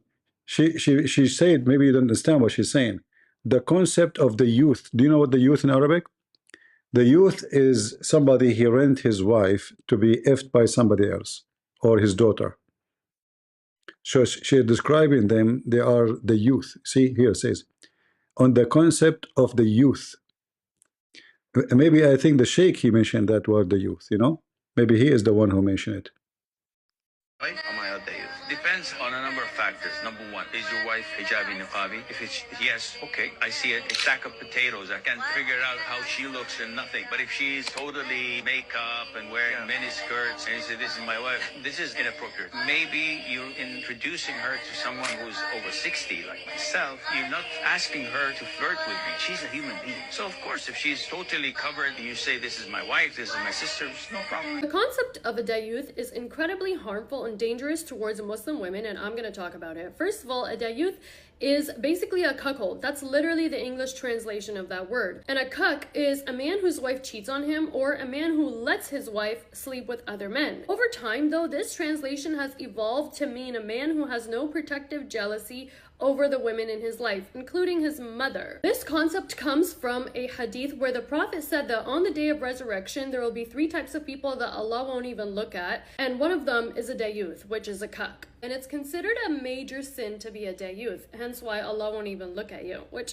whatever. Now, we all know that there is nothing worse than a jealous man. Jealousy in a man is one of the key indicators that this man is gonna abuse you, because jealous men love to control what their wife wears, who she talks to, if she's going out, where she's going out, and so on. And eventually, he gets so controlling that if you retaliate in the slightest bit, it can get violent. And this is reinforced by other Muslim men in the community because they start to judge a man's worth based off of how much he allows his wife or the women in his life to literally just be a woman. What she's wearing, if she's wearing makeup, if she posts online, who she's talking to in public, and so on. And they will weaponize this insult against him in order to make him control those women more. The reason why I stitched that video at the beginning of this TikTok is to prove to you that no matter what you do, Muslim men are wired to objectify women, okay? That's why that man said if she's wearing a hijab or if she's a niqabi, I just see a sack of potatoes. He compared a woman to a sack of potatoes, and then later on he says she's a human being. So which one is it? Because that's hypocritical. If she's a human being, then you shouldn't compare her to a sack of potatoes because she's wearing a hijab or a niqab. And you also shouldn't have a problem with whatever she's wearing if a man that you consider your friend is introducing her to you as his wife. This is why I oppose the hijab so strongly, because what do you mean I have to be covered up from head to toe in order for you to view me as a sack of potatoes so that you don't think less of this man who's your friend because of how his wife is dressed? That is literally what sets women up to be abused, because now it doesn't matter what you... Actually, this is very good. You see, like sometimes you might see her saying things doesn't make sense, but when she is talking about those things, she make out of sense, right? She's using their own words to describe how stupid they are. And you know, jealousy, the jealousy the Muslim they are talking about is not jealousy about you know, something legitimate, because it can be legitimate. As an example, if your wife is you know, don't have a limit of how far she can go with things, then the jealousy is required, because you have to warn her that there's a limit. So like anyone allow his wife to go and kiss other men, sit in the lap of other man, let a man touch her. So this is not what we are talking about. We are talking about someone is very much controlling where she look. If she look in the street, he's watching her. You know, like, why you look at him? I'm just not do anything. You know, why look at you? Even if he look at you, you are in trouble.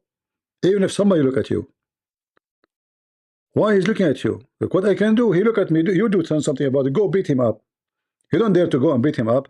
He go and beat the wife because he's a coward. So when he described the sheikh, he described that the women, Muslim women wearing hijab is the same as a potato case. They are telling you really how they think of Muslim women.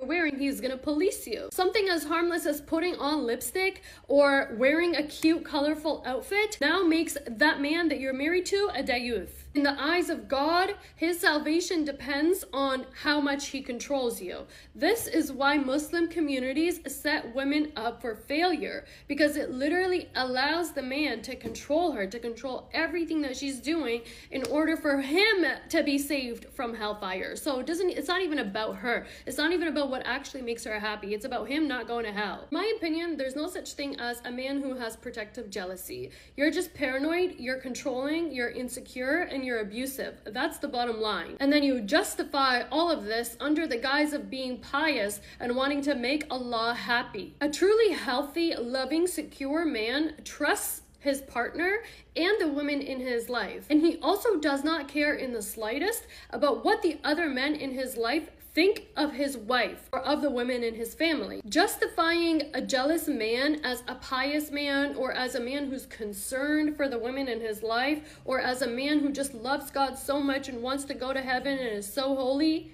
is insane. I don't know how Muslim women can confidently say that Islam gave women rights when it justifies this type of behavior, even from a man who's not your man. Like, he's not your husband. You're not sleeping with him. Why does he have protective jealousy over you? It's another tool of the patriarchal religion. It's another tool to keep women under men's control. It's another way men justify objectifying the women in their life, even the women who are related to them, in order for them to not have to think of you as a human, and therefore they're okay with the violent and abusive behavior that they display towards you. If I come to you, I say, Assalamu alaikum, Sheikh, this is my wife, am I a dayuth? Depends on a number of factors. Number one, is your wife hijabi niqabi? If it's yes, okay, I see it. A sack of potatoes, I can't.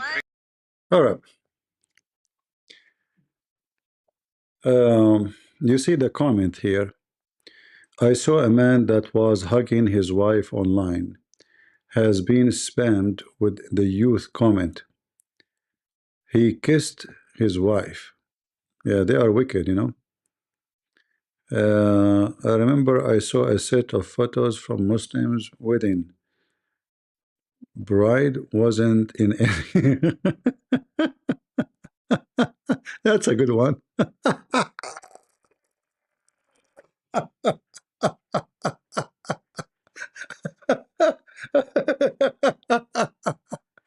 Like, where is the bride?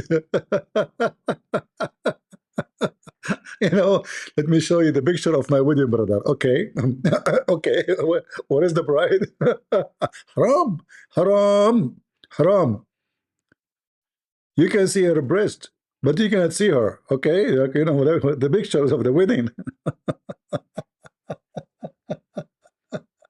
Oh, Lord have mercy. Nothing is worse than jealousy of a man. You want your husband not to care for another guy flirting with you. If the guy is jealous, he cares, although there is a positive and negative jealousy. This is true, you know, there is a positive and there is negative. Yeah, true. But obviously he's talking about something else, not about someone he cares for you. Mimi said, if you trust your wife, you trust that she will reject a guy that flirting with her. No jealousy needed. No, that's not true. Because even if your wife reject the guy, then the guy, he might chase the wife. So the husband, he have a duty to be the man and to protect his wife in the time where it is necessary. So let us say you trust your wife, but there's a guy, he will never leave her alone. What do? You just say, I trust my wife. That's it. And let the guy harass her, maybe try to touch her, maybe try to do something. That's not the case. A religion of peace. Ex-Muslims are so rare. No, my friend, there are a lot. Here we go, ex-Muslim. I am a Muslim, but I don't believe that they view of I don't believe they view of Islam.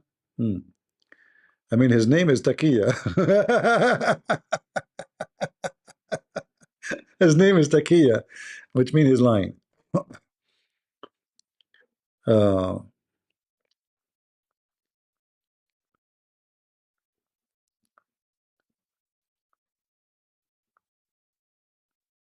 that's deep. Look, this is a those look like a bunch of feminine, you know. So sad seeing people saying that they are so glad they left Islam. I don't blame them if this is all they heard about Islam. But it's really not like this at all. For sure, it's not like this. Does the concept of the youth have any correlation with honor and loving? Okay. Tell him what the Muslim man doing with his religion. Allah. Yeah, this is she was talking, I think, about how much he charged too. He charged, I think, $100 or something for half hour. Yeah.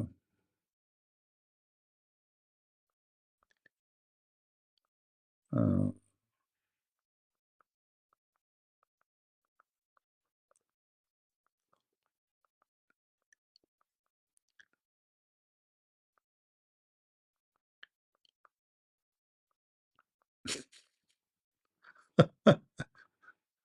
read those comments and those pictures. Wow, this is explaining so much of the way boys my age were acting in school. This behavior is enforced and rewarded. Hmm.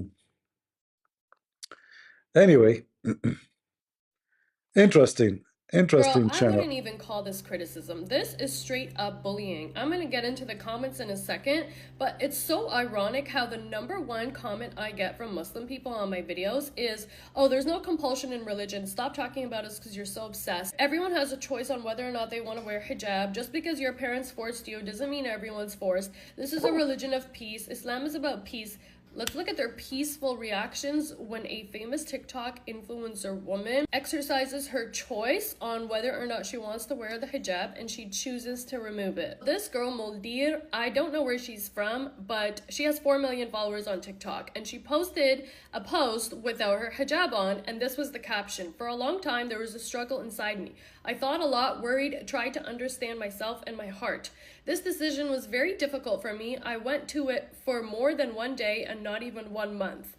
I know that someone may not understand, someone will support, and someone will condemn. But first of all, I have to be honest with myself. Now a new stage begins for me, and I am grateful to everyone who is close, who respects and accepts me differently. I appreciate your support more than I can express in words. I think the caption is translated, but she's obviously saying, I choose to remove the hijab because I reflected on it. Thank you for your support. Let's look at the comments. This person says, no, why? With the screaming meme.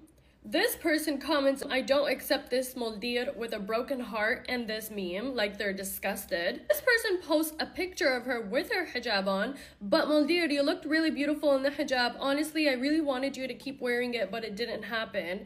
Crying emojis. This is an insane picture. A niqabi with a stick, essentially saying she's gonna beat her. More memes literally mocking her, acting like they're so offended by this. It's clear that these people have a parasocial relationship with her, which is its own conversation. But the reason why I'm making this video is to highlight that when I talk about Islam, it's not because I'm obsessed with Islam, and it's not because I hate Islam. It's because Muslim people are hypocrites. A majority of them are hypocrites. They just repeat what's been said to them throughout their childhood and throughout their life, but their actions do not align at all with the things that they say.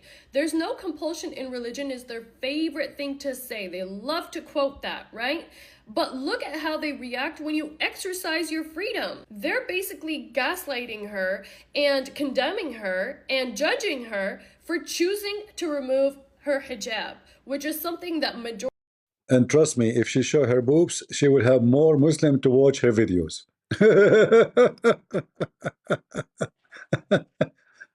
According to Google, #1 country in the world search for sex with animals or rape videos is Pakistan. But everyone in Pakistan, he say hijab is must, brother. Good women should wear hijab, but then when they go to their computer, they want to watch porn star. Are we making things up? We know you.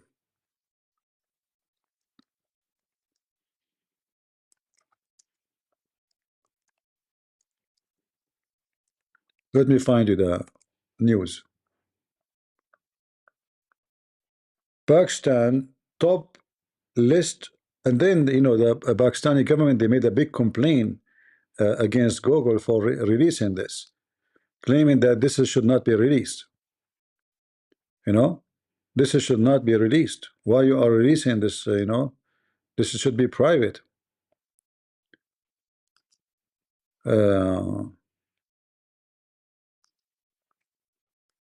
But it's the truth. And since then, Google is not releasing who is the top search porn.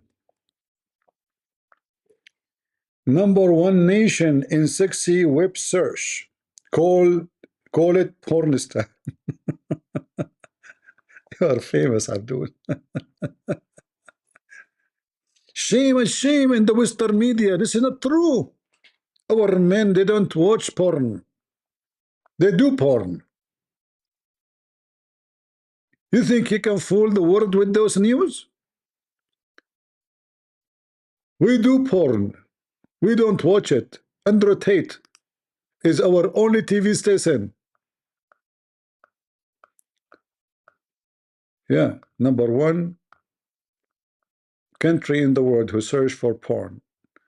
And your Quran is porn. And your promise in heaven is about sex and penis. So why we are not surprised? Shame on the media. Watch live. Trump takes questions from reporter during meeting with task force FIFA. Trump, don't be too much positive about the FIFA, because Qatar might bribe them tomorrow and move the FIFA to Qatar again. Trump, I'm warning you, Qatar can take them. All what they need is just big check, like Trump, is the FIFA. We are going to have football game in USA. What for, by the way? Why you want to bring the football game to USA? What is that will bring a victory for us? Seriously. American actually didn't even watch football. They don't. The European football, Americans don't watch it. They don't care for it. It's not like something in America. #2, America don't give visas. How people they come and watch? Are you going to give visa? They don't. Are you going to give visas for those who want to come to watch football? So 20 million people will apply for visa. How many they will get it? That's a good question. And then they are asking now for the visa. You have to make a deposit. I don't know how much, but it's not much really. I mean, people who want to break the law, my friend, will give out $10,000. Take them. He's stuck in America. So I don't know what is a big deal about this FIFA. This is stupid. If I am president of any country, I will never even allow them to play in my country, because this is very corrupt organization, very commercial, have nothing to do with the sport. In the top of that, those who play in those games, none of them belong to the country. I mean, look at the French team. There's no French in the French team. One player from Kenya, the other one from Egypt, the other player from Brazil, the other player. There's no French team in the French team. There's no German in the German team. There's no what. This is a shish kebab. Yeah, this is just a commercial. Stupid. You should not watch those games. I advise you, because you are supporting mafia. This is mafia. Sport these days are mafia. It's not sport. There's no sport. There's no sport. A lot of corruption. Even teams, they might even lose by paying them, by bribing them. You offer each a player, especially the most powerful one, privately, like, we will give you $10 million if you do this. Don't play good. If you have a penalty, don't miss it. 10 millions, 20 millions. Garbage.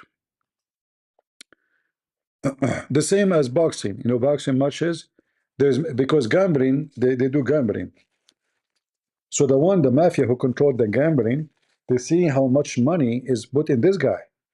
which means if he win, they will lose. If you win, they will lose. So what they do, they switch the loser.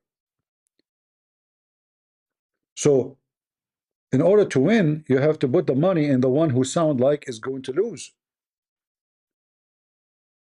You know what I mean?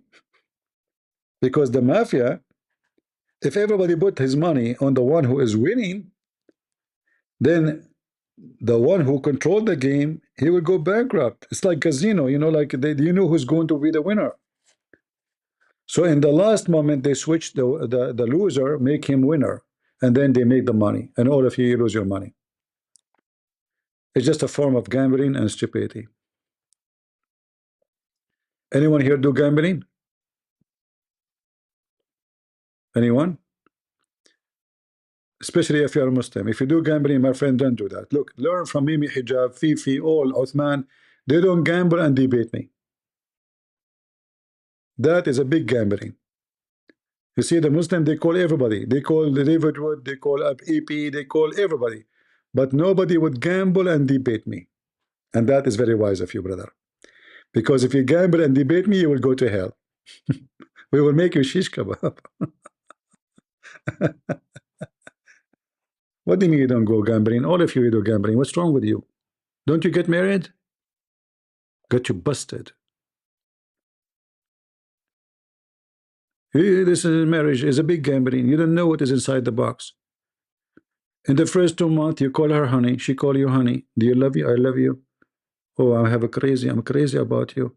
This is the first month. Second month, do you love me? Yeah, I told you this last month. Why you're asking again? Sure, I love you. 3 months after. Do you love me? Who? You, me. Yeah, I know the song that says that. Do you love me? Do you? No, I'm not asking about the song.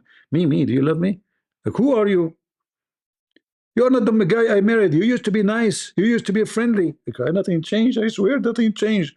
Do you wash dishes? No. See? But we did not agree that I wash dishes.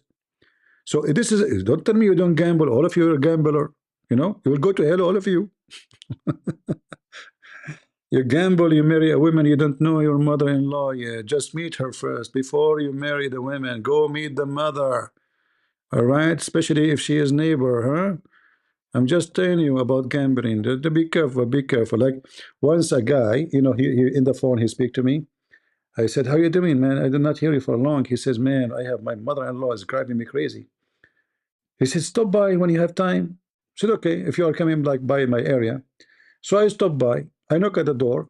An old woman, she opened the door. I said, is he here? She said, no, he's not, but he will be here soon. Please get in. So I got in. Said, do you like to have some coffee? I said, sure. She said, so for how long you know my son? You know, she's his mother, my son. I said, for a while actually, but look like these days he's not happy. I said, why he's not happy? I said, his mother-in-law, she's giving him hard time.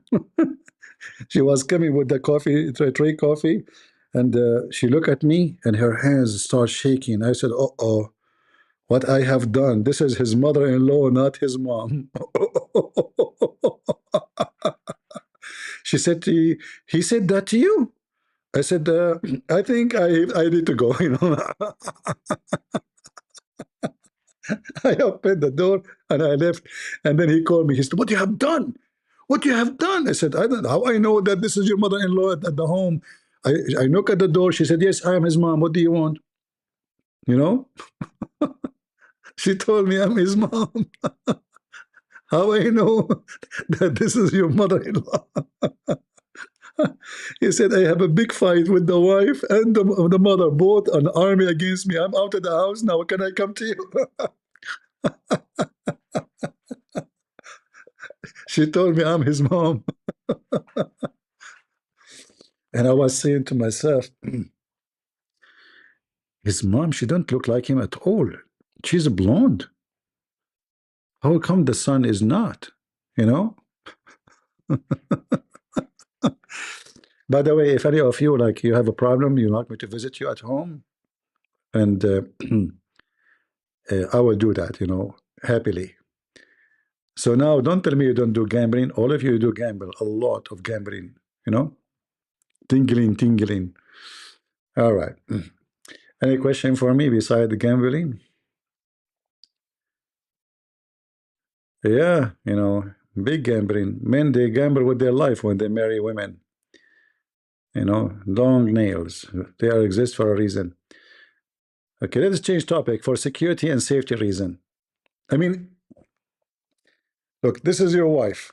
So imagine what will happen. I think and personally believe that the reason why the Prophet Muhammad was narrated to have said take care of women before he died was because he had a guilty conscience. And the way that I came to this conclusion was by reflecting on my own recent interactions with a man, because I did start dating again. The thing about becoming more spiritual is that your dreams give you the answer to everything that men are not willing to tell you. So I went on a couple dates with this guy, and I knew there was something that I needed to know about him, but he was not telling me. He was not giving me answers. I would ask questions and they were just like very nonchalant, dry answers.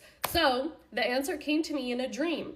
And my dream basically confirmed that this man wants to have a spiritual ascension, but he's afraid of it. So I was journaling this morning on the fact that a lot of men are scared of having a spiritual ascension. And I came to the conclusion that they're scared of having a spiritual ascension because it means they have to surrender control.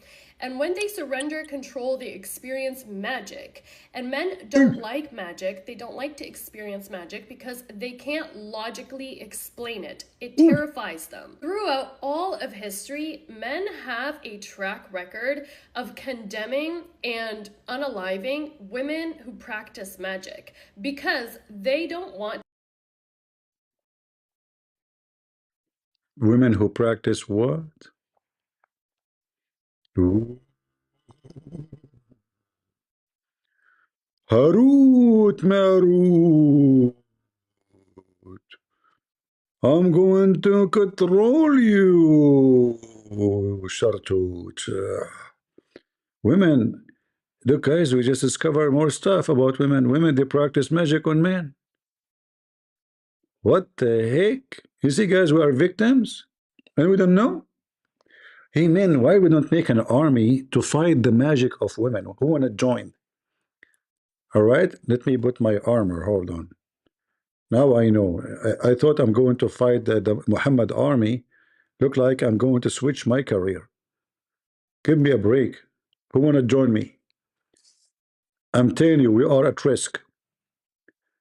We men, we should be united to fight women, and they want to put magic on us. Huh? So, like what the first magic women they do on the men? They would those eyelashes, you know. She stand in the front of you and she blink like blink, blink, blink, blink, blink, blink, and the guy like he melted. Ooh, what she is doing to me? Like whoa! And then those lipstick, you know, like red, blue, all rainbow, you know, all the stuff. And then the paint in her face, you know. And then when she convinced you that she is sad, you know, the ink will come from her eyes, little ink, you know. And then she's crying, and then you have to buy her something because you know she made her sad. You know, like what about a ring? You know, the diamond. It's okay. We accept diamond. You know, if not diamond, we can take cash, no problem. You know, magic. Those men, they are afraid of magic. Really? Mean. Thank God I'm still single. Go, go, go. Teach us more. To surrender control and experience magic for themselves. And the reason why is because they're scared of it. That's the bottom line. Their fear is what fills them with so much hatred towards the women who are unafraid of surrender. That's why men, especially men like the Prophet Muhammad, created religion. Because if you actually dig into the story of the Prophet Muhammad, he was schizophrenic from childhood, okay? And people told him that he was possessed by demons. This is true. My theory is that he was experiencing some sort of vision or initiation into spiritual ascension, but he could not surrender control to it because he's a man. He has a tendency to want to explain things logically. So what he did instead. What do you mean by surrender? Well, surrender to what? Guys, anyone understand what we should surrender to what? Anyone knows what she's talking about? We will surrender what exactly? What? Is place the same fear that's in his heart of magic, of the unknown, onto everyone around him in order for him to not be the only person who's carrying around this fear. I'm not trying to slander the guy, okay? This is just basic male nature. This is male human nature, okay? They want to have control. They don't understand that true power comes from self-control, not from control of other people. And you see, in theory, maybe, but in reality, no. Because a president, as an example, he is a president because he controls all, not because we control him. A judge, he is a judge because he controls. He can put you in jail, not because we can put him in jail. And the list goes on.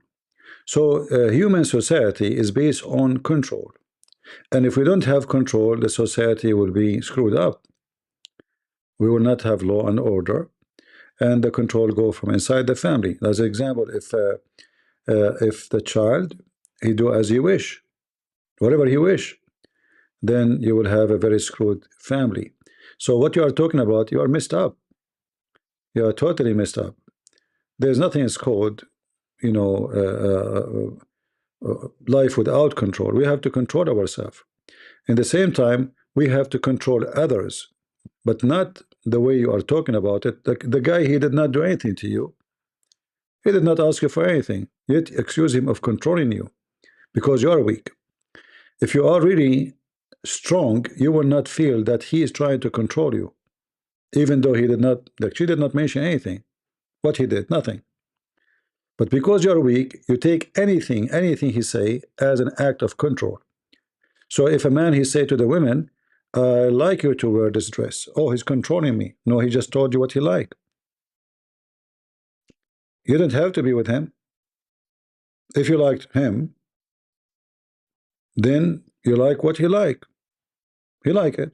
Same, you can say that to him. This is not about he control you. But if you are a person who is traumatized by coming from a society like the Muslim society, then you judge all men by the same concept you have about your garbage religion, which is Islam. But a woman, she have a husband, he have no desire of controlling anything. Why she want to marry him? Why a woman she want to be with a man? I mean, what the need of a man if this man, he control nothing? What his job exactly? Does he have a private part? What make him a man and what make you a woman? So a man should be in control, and you yourself, when something go wrong, you go and call a man to help you. You cannot do what the man can do, can you? If we have an army, and this is an army of women, are we going to prevail? Girl, I wouldn't even call this. Hold on. Are we going to prevail against the enemy of men? No, we will lose the war. Is that correct? It's not. It's a basic knowledge. You do not need to be a genius. The man is given from God what the woman cannot do, and the woman being given by God what the man cannot do. So the best for the woman is to be a woman, and the best for the man to be a man.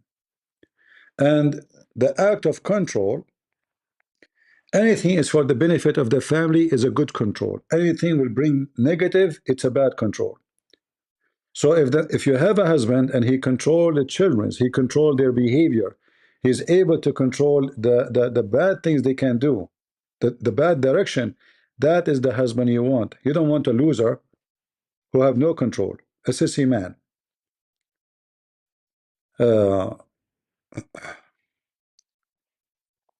Not our topic, my friend. No, we are not talking about the Trinity. Later you can ask me. In fact, I say to you, never marry, if you are a female listening, never marry a man he don't like to control his house, because his house will become a farm. You see, she started talking about jealousy, and obviously jealousy for her is a form of control. But there's a very good jealousy. A person who loves you, he cares for you.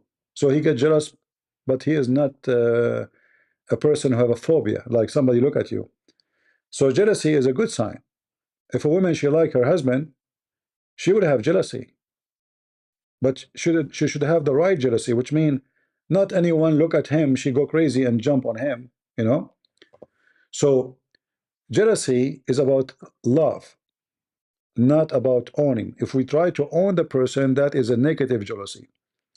The same as, you know, God. Our God is a jealous God. What does that mean? Is he, you know, he's trying to destroy us? No. His jealousy is a wonderful jealousy. So when he sent every way to save us, that because he want us to be with him. He is a jealous God. He don't want you to be a loser. He don't want you. He love you. So that is a good love, and that jealousy is what should be in every house. So when the Bible describes marriage, we talk about the man, he should give himself to the wife the same as Christ gave himself to the church. So the man is the leader of the house, but the leader of the house is not the one who beat women, is the one who protect his women, is the one who sacrificed his life to defend his house, including his children. Is not the one who hide under the couch. So if you are seeking to marry a sissy man, well, why you need to marry anyway, right? So those, you know, this is a stupid feminine, you know, a reaction, have nothing to do with reality. And I always advise you, I advise all ladies, you know, if I have a daughter, and she want to get married, and her husband never used a gun, he do not know how to use a gun, he don't know how to defend himself, and he looks so sissy, I will never accept him to marry her. If it's up to me, I will tell her my opinion that this guy does not fit for you, because who is going to protect you when a thief he enter the house? Who is going to defend you when you need defense? And if you say I do not need, you are wrong. Don't you see robbery, killing, rape everywhere? You need to marry a man because he is a man, and the man, he need to marry a woman because she is the woman. So the woman is beautiful, not because just God he made her beautiful for in the eye of the man, but because she have a beautiful heart, she have a beautiful mother heart, she is a wonderful you know, a person who give the man let us say a comfort, not necessarily sexual comfort, because sexual comfort is for both they need it, but comfort is a trust, you know, a person I can share my sadness, my happiness. The same with the women, you know, when she have something wrong, she have a strong man next to her, she feels strong, she's not alone in this life. So there's a huge difference between what they are talking about, those stupid feminine, and what we believe in. A house without a male is messed up house. In fact, you will notice that all those who they end with the drugs, if not necessarily 100%, maybe 90%, is the children who grow up with no father. Now, always there is an exception. That a mother, she is good, she's smart, she's strong, she was able to take care of her child. But the majority, the children will be screwed up. Why? Because there is no father to stop the children from going wrong way. The second your son became a teenage, he is taller than you. Physically, you cannot control him. By law, you cannot control him. He can call the police for you. He go out of the line, and then he is a drug dealer, and then he is a pimp, and then he end in jail. All of this because the family is not exist. So don't listen to those stupid feminine, you know, everything they say is very silly and very stupid. Everything they say, I don't find in what they say. I think and personally believe that the reason why the Prophet Muhammad was narrated to have said take care of women before he died was because he had a guilty conscience. First of all, Muhammad, he don't say take care of women. This is stupid of you. How you take care of women? By feeding them? People, a human being, they feed cats and dogs, you know. That's very normal. If you have a woman in your house, you don't feed her, you are ignorant. You do not know what I'm talking about. Let us see a different video. We saw this one. And how come this time you don't show your chest? Huh? Surrender. A lot of hijabis have to tell themselves that they're wearing the hijab for God and not for men, because if they acknowledge the fact that they're wearing it for men, then they also have to acknowledge the fact that they're male-centered and that they're pick-me's and that they don't have women's backs. They don't support women. They're not girls. They care about male validation, and the reason why they care about male validation is because they've been conditioned since childhood to care about male validation. Everything since childhood has been about covering your body, covering your hair, not tempting men, not being desired by men, not being distracting to men, not drawing too much attention. No, this is not what Islam teach. You see, the Muslim women, they are not dressed up so they will not tempt men. In fact, it's the opposite. The Muslim women, they are taught that when you dress like this, the man, he will desire you more. Why? Because he cannot see what is underneath. So he will have extra desire to see what is hidden. To make it simple, it's always more exciting for those who want to do adventure. Why? Because they want to discover things, not because they knew what is there. So they go on adventure, climbing mountains, go into the jungle, because we want to discover. If everything is discovered, the point of going there is gone.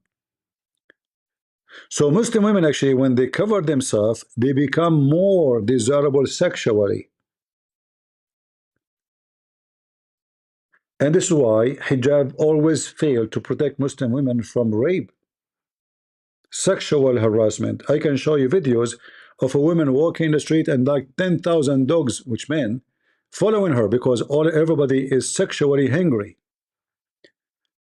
Covering the women did not prevent anything. It make it more horrible. Always taboo bring the opposite.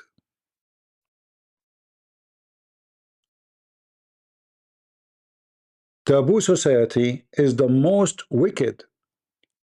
If you remember, I made a video a long time ago, long time ago. I found from Muslim TV, and I translate into Arabic, into English.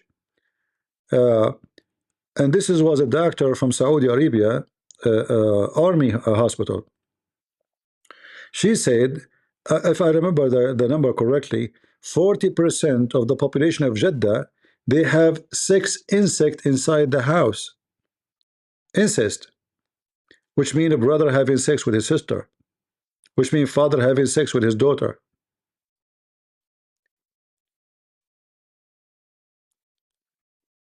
A Muslim woman, she have a very high percentage to turn to be lesbian, and a Muslim man have high percentage to be a gay because of Islam. Why?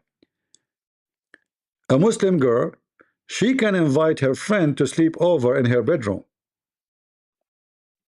Can I invite my cousin? Sure, she's a girl. Okay, you go to the room. They are teenage. They are horny, but there's no men. And everything is taboo. So what they do, they practice together. Same for the boys. They cannot see women. You cannot talk to girls. The only one you see is either your sister as a girl or a boy. So you direct your sexual desire to one of them.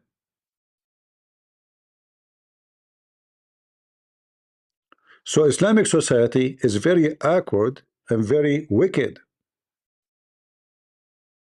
You got it wrong. The Muslim women, she do everything. You know, I remember when I was in university, there's a guy, his name is Salah. He called me. He says, come study with us. I said, why I want to study with you? This guy is not even studying law. I was doing law degree. You know, he was studying, I remember, I don't know, Arabic, something. Anyway, he said, there's two girls here with me studying. I said, who? He said, you know them. I said, who? He mentioned the names. I said, what are you studying together? You know, I mean, they are different branch of. He said, come on, you know, study, you know. Study what? Those girls, they wear hijab. You cannot even see their hair. You can see even they wear a hat under the hijab. They go and they sleep around, but they do it in the wrong place. They stay virgins, by the way. They are very virgins, very virgins, you know? Yeah. He said, come study with us. He said, I just first finished my first homework in my apartment. I need to go out. If you want to come here, you know, I will. They asked me if I can call you. And he said to me, by the way, how you know them? I said, I don't know them, you know. It's you who know them. I saw you once walking with them and you introduced me to them. You forgot? I don't know them. He said, well, they asked me to call you. Yeah. So he's inviting me. There's two girls in his apartment. He just finished one homework, you know. He said, you want to come? I said, no, thank you. Yeah. Those are the Muslim girls. You don't know what is behind the curtain. What is behind the curtain is so different. Very different. Yeah, homework, yeah. Yeah, but this is a good homework. These guys, you have a dirty mind. Shame on you. I was talking about writing, homework. Yeah. Actually, the driver I told you about when we went to the school, he was yawning, you know. My friend asked him, oh, you are tired. He said, yeah, yesterday it was Thursday. I was doing the homework. We look at him. I mean, this guy is looked like 60 something. And, for us as a student, we know homework usually attached to school, right? Like homework, like. So he said to him, you go to school? He said, to what school? He said, do homework. He said, yesterday it was Thursday. We have three girls in the back, so he didn't want to say, homework, Thursday. Oh, okay, the Muslim, they do their homework every Thursday. Friday is off. They do usually have sex only once a week, every Thursday. So Thursday is when they write their homework. Yeah. Yeah, so as you see, they have a very wrong understanding why women they wear hijab in Islam. I think in person, girl, I wouldn't even call. If I come to Dayuth calling leave. Why? Honestly, I really why wish. Does this thing keep jumping? Honestly, I really wish there wasn't such a heavy emphasis on virginity in Islam, because I do believe that that's the reason why so many Muslim men are absolutely insane. First of all, there is no religion that's so commonly practiced nowadays that separates men and women like Islam does. They're told that this separation of men and women is so that they don't fall into sin. And sin is basically intercourse. But is sex really that sinful? None of us would be here today if it wasn't for our parents having sex. So how bad is sex really? I understand the significance of a bond that you share with one person that you're married to, and then that's the person that you sleep with. But the way that Muslim people are conditioned and raised from childhood is essentially stay a virgin and don't mingle with the opposite gender, and then one day when you get married, you can do all those things. And it just doesn't make sense because they're not properly educated on how to have a sexual relationship with their own body, and then on top of that, their own. Yeah, trust me, the Muslim girls, they have education as much as you can imagine. They have way more education. Yeah, she is a genius, exactly. Genius. No, this, she is like obviously under the influence of feminine, thinking. So now, in order to get married, I have to have some experience. Like there's a joke of a guy. He said, "Hey, brother, Assalamu alaikum, brother." He said, Assalamu alaikum. He said, tomorrow I'm getting married. I don't know how to do. He said, just do what she do. He said, what do you mean? He said, whatever she do the same. He said, seriously? He said, yeah, it's very easy. So they went inside. She started taking off her dress. He took off his jacket. She took off her, underskirt. He took off his pant. She took off her bra. He took off his t-shirt. She took off her panty. He took off his underwear. She lay down in the bed. He lay down in the bed. Excuse me. She put her legs up. He put his legs up.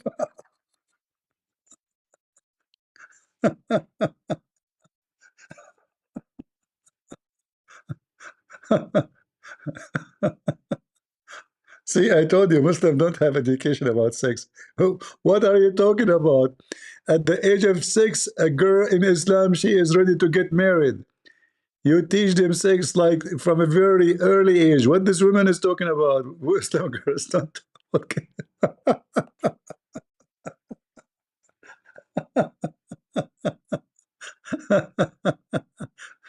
No, it's not a bedtime story. It's a story after bedtime.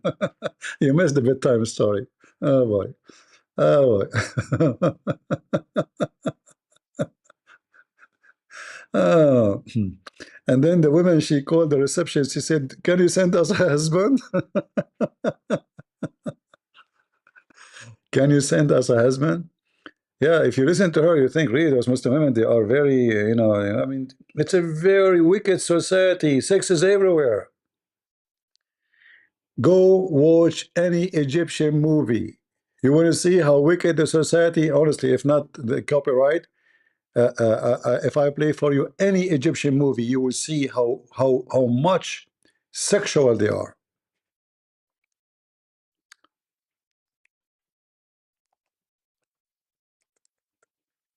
Uh,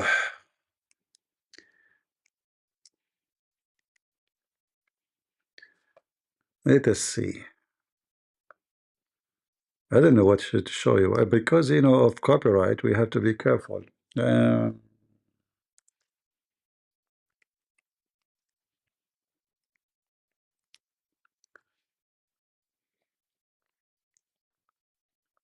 what I will show you. I mean, their movies is a pure sexual pervert.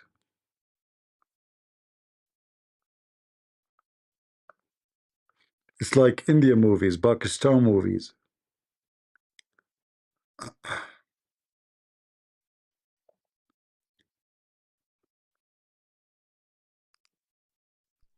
What we will watch, what we will show you. I'm afraid to show you. All of you are under the age. But forget. I will not show you. We are going to be flagged by YouTube at the end of the day. Today. Yeah.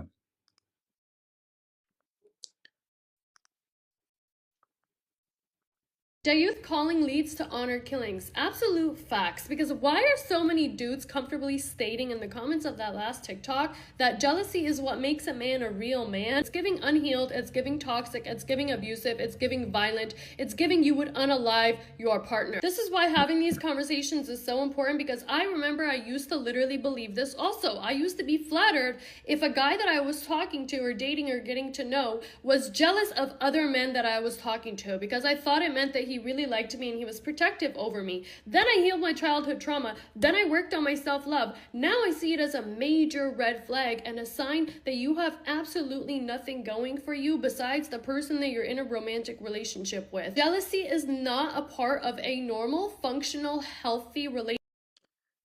Just shut up. Let us see if you have a husband and then you find him holding a woman and hugging her.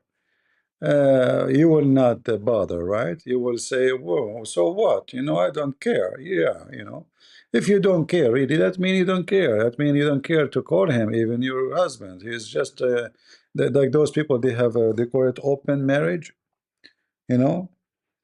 Like what this guy, the one who was debating, whatever his name, the one who came to debate me, later they found that he was sharing his girlfriend or his wife with somebody else. So there is men who they are pimps. They are like that and look like you like a man who is like that, and obviously anyone who want to marry you, why in the world he want to marry you anyway? What the point of this marriage? A person like those women, they should not get married. They should not, because you don't want to be having anything for them is a controlling, right? Anything is controlling. So why you want to be with anybody? Why you want to be with a man anyway? Yeah. uh, anyway, stay alone, be happy, don't worry, be happy, don't worry, be happy. No, she is not just too liberal. They are just confused. They are very stupid. And look what she is wearing. I mean, look at this. Almost her nipples is coming out. If I come to you, I say salam. Girl, I wouldn't even call this criticism. This is, I think, and personally, if you don't want the man, you see, you are talking about the hijab, and you are talking about Muslim, they force, a lot of etc. hijabis have to tell themselves that they're wearing the. I would like to preface this video by saying Muslim women who don't wear the hijab need to stop defending it. Every single day, it's another girl stitching my videos who's not a hijabi defending the hijab, and I'm not going to put your names on your face. By the way, you are wearing one already.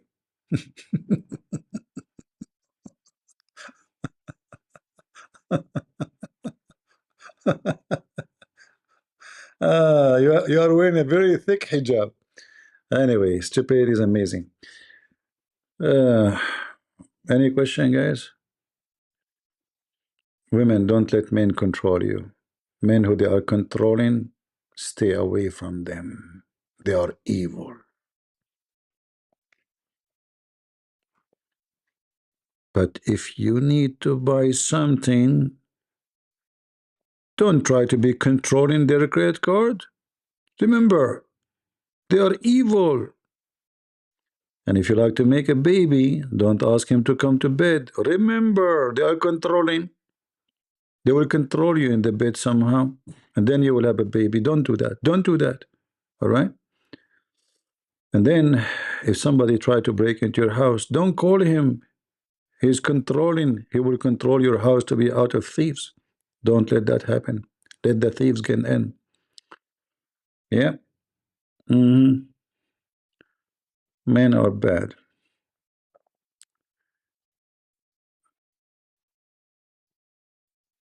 Men are bad if they are not men. Men are horrible when they start acting not like men. And a true man is not the one who do harm women, is the one who defend them, protect them. And when a woman, she say, I do not need a man to protect me, then you do not need a man. So stay alone. You should not get married, because obviously you have a problem. Any woman, she say, I do not need man to protect me, she's a liar. Because there's many kinds of protection. Number one is emotional. When you have a man, he loves you, and you love him, you are protected from many issues, starting with depression, mental health.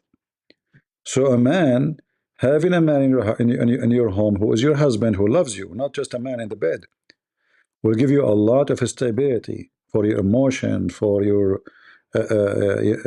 thinking, for your brain health, happiness. Because happy comes through what? Stability. Not necessarily only always about physical protection. There's many things. Having a good man in the house will change in your life.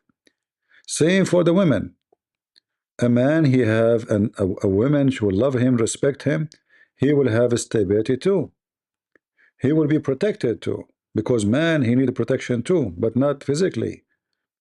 He need protection from being deceived, lied to, used, and abused by women. Because some women, they use men. Not only men always use women. Some women, they will use you. They will fool you. There's many ways to do it. So when two people are married, both of them, they will have a stability. Because simply, this is what God he designed. The man and the women, they complete each other. It's not about one he's powerful, the other one is not. Both of them, they provide a complete power for both to be stable. It's not easy for a man to be alone. You have to be super strong, because you get tempted, and temptation can bring deception and failure, and you even destroy your career, or even losing your wealth.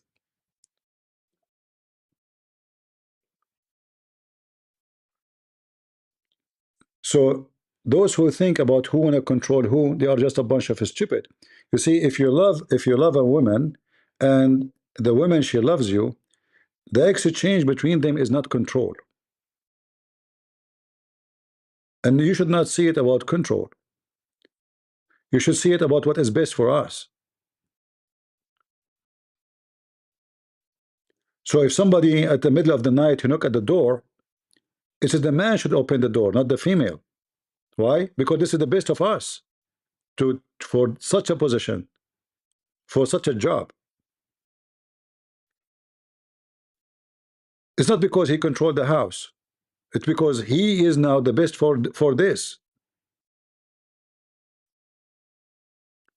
When it's come to the child who is crying, he is suffering from some issue with the mother, she is more close to him. She would do a better job, but not always, by the way. Men, they can do even sometimes even better job, even in that. But I'm giving you an example that the exchange of let's say a duty will not be seen as an act of control unless you don't love each other. If you love each other, you will not see it. So if I am married and I say to her, can you make me a cup of tea? Is she my maid? No. Because she loves me, she will be happy to do it.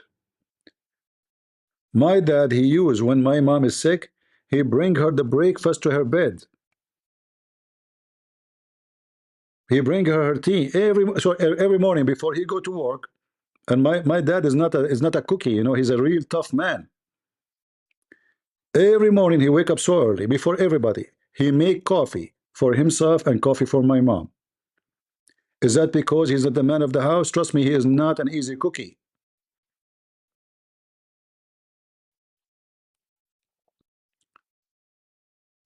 A true man is not the one who is harsh on his family, is the man who is loving. A true woman is the woman who appreciates her loving husband. So he serve her, she serve him. It's not about I control you, it's about I love you. And because I love you, I will do everything I can to make you happy. But because they are wicked, and all is about who control who and who is better than who, this is why they are thinking about it in such a way. Because they don't know what love is about. With the Christ, we are different human beings. My dad and my mom, they spend their life together. All their life together. Who is controlling who?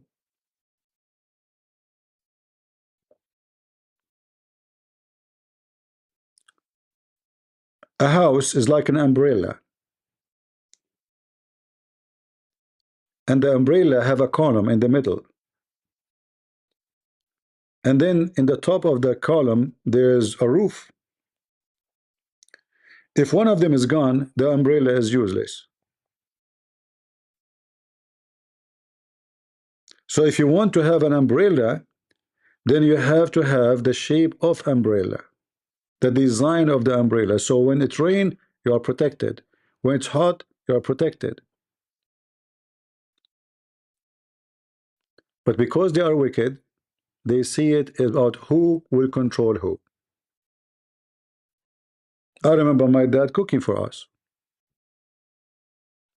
Sometime my mother, she got so sick. He put the shoes in our feet. He himself, you know, put the shoes in my foot. Prepare me to go to school.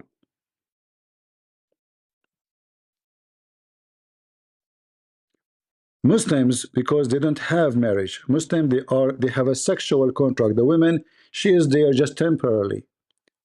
Even the man is temporarily, because tomorrow I will have a new husband. So the word husband in Islam does not mean someone he is a spouse. It means someone is in the bed today with you, tomorrow we do not know who. This is why in Christianity, marriage is a unity. In Islam, there's no marriage. It is nothing but sexuality. All right? Don't listen to those stupid people. If you are a male or a female, doesn't matter. And never marry a man, he will never be jealous for you, because that means he don't care for you. That means actually he sleep around too. He said to himself, oh, let her go, I have fun. She could let her keep busy. In fact, I believe cheaters, they will not be jealous too. Because he is, he's a loser. Never marry a cheater. And if he cheat once, stay away from him. Because the one who did once, he would do it twice. Especially if he claimed to be religious. Like where was your religious belief when you cheat? Male or female? We should not differentiate. A cheater who is a man is no better than a cheater she is a woman. Both are ugly. The second you cheat, you are a cheater. And you cannot have any business with a cheater. Even finance, even money, even anything. Cheater is a cheater. Right? Even his food. If you own a restaurant, he will cheat in his food. Right? Cheaters get more jealous thinking that the other one doing is the same. It can be because he is, he is bad, so he think everybody is doing it because he's bad too. But usually, those cheaters, they find a comfort if his wife do. He might even encourage her to be more free, so she will not be watching him.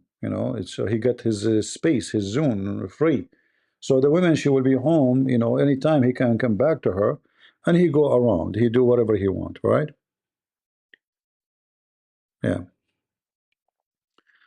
Anyway, look like today we turn into talking about a different topic we were not expecting. But don't listen to those feminine. They are just stupid people.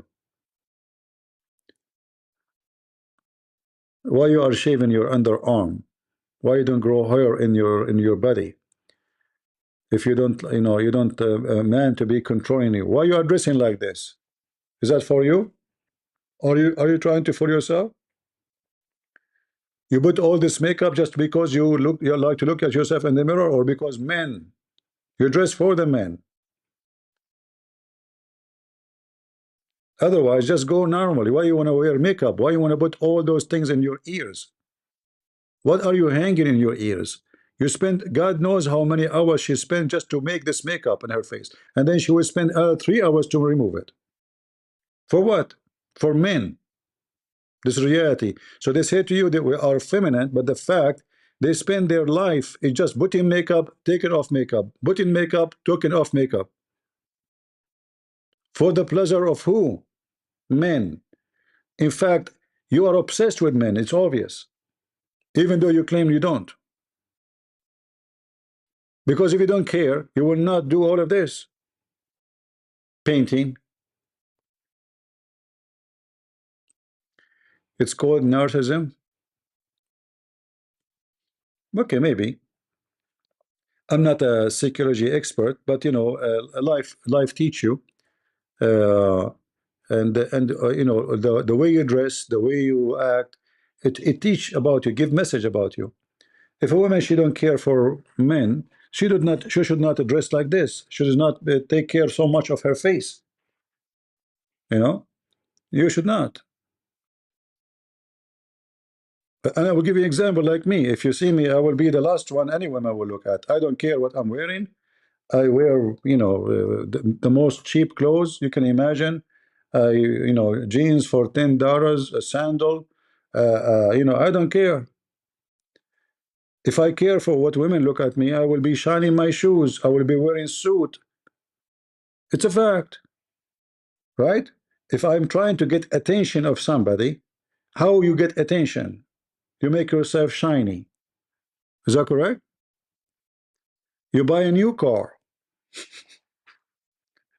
Not a car nobody want to steal.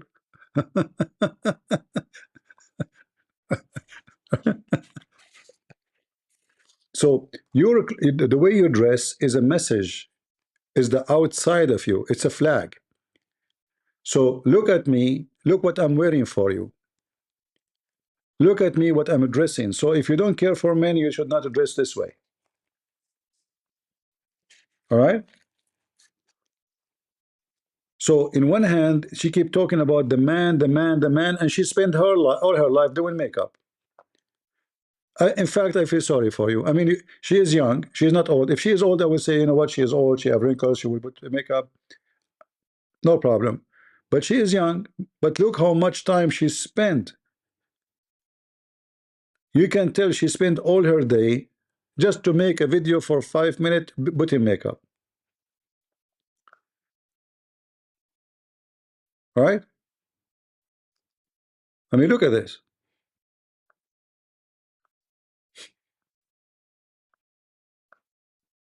Those are live videos. Artist way. Lord have mercy. All right, I think we have enough for today. CP is a true Arab. No, I am not thinking like Arab. In fact, the Arab, they don't think this way. No, they don't.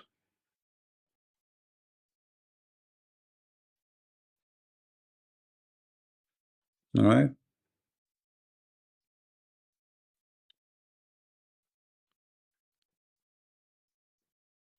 And you know, if a man he like you because of your physical body, you know, your face, how you look like, etc. He will leave you for the same reason. He will find other women. She have more features, if we can say, better than your features. It's like, you know, some men, those men who they go after women who spend her life just doing decoration for herself. The same reason he like you, which is your decoration or your physical features, is the same reason he will leave you, the same as he chose a car. Because you made him think about you in such a way.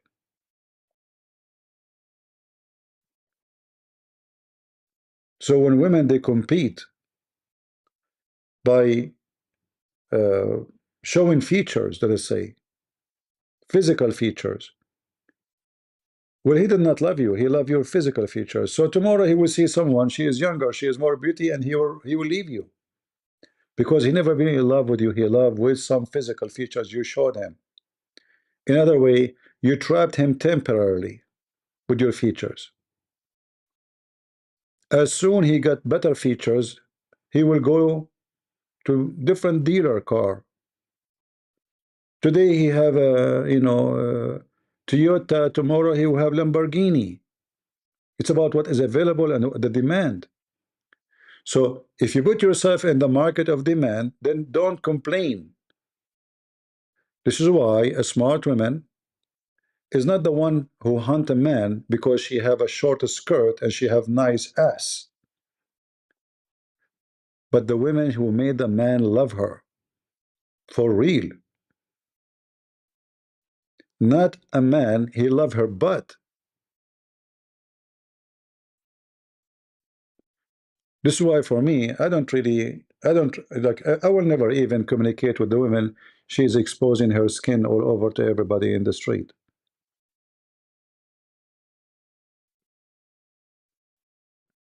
Why you are doing that? You know what the purpose? You're trying to get you know, the attraction of everybody. But you know what? Guess what? I will not be one of them. If I want to have a woman, she have to be special to me, and I have to be special to her. And what is special between us, that is called love. Not because she have a nice body. All women they have body. All women they have a breast. God made you this way.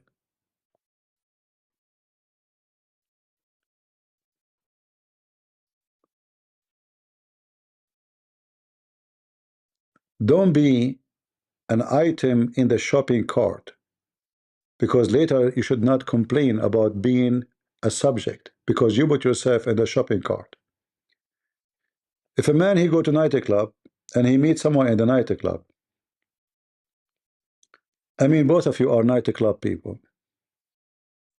so club together, and then I like him, he is cute, we dance together, and then we go to bed, and then after 2 years 3 years he want to marry you, right?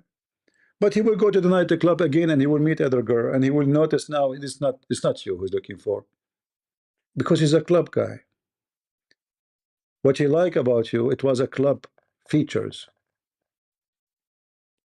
right? My husband tried to dress me like some bum from the street versus sweet and tie, and he got treated differently. Also has to do with how carried himself. I don't know what that means. Bum. What bum mean, guys?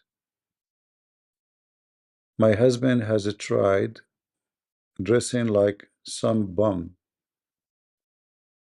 I don't know what you mean. What bum mean? English, not my first language. Sorry. What does that mean? Anyone can translate to me?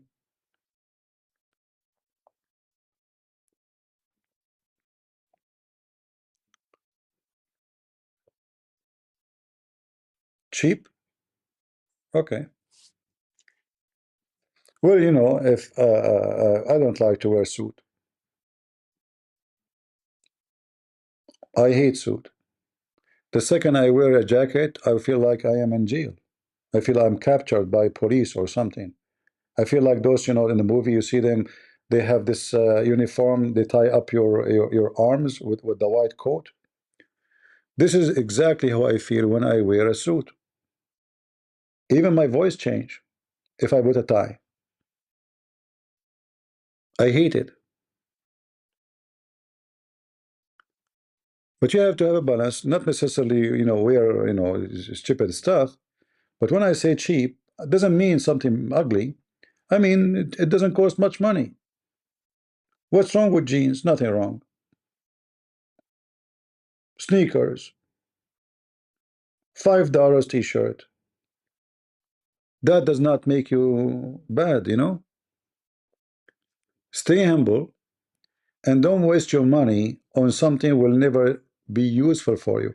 I can say if your business is related to some, you know, professional clothing you have to, then I can say you have to, what you can do. But don't waste your money in stupid things. All right? Bum like a loser?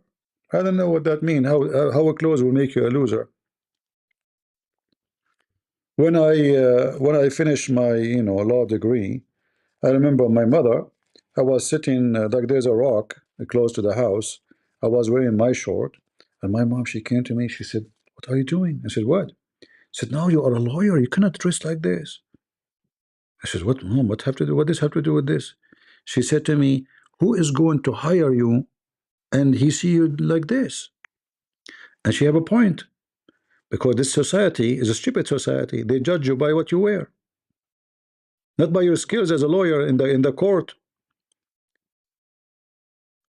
And for me, I was, she's right. She's right. But she's wrong at the same time, because the society is wrong. So do you want my skills in the court or you want my short? Which one will save you from going to jail? Right? Do you want a lawyer, he wear a nice suit and then he is so dumb and stupid and he make you go for 10 years in jail? Which one is better? So society, they are learned to judge you by the way you look. And then if you do what they want, then this society will never change. What suit Jesus used to wear? What suit Peter used to wear? How fancy their clothing? That's a good question, right? They never dress anything valuable, special. They are very humble people.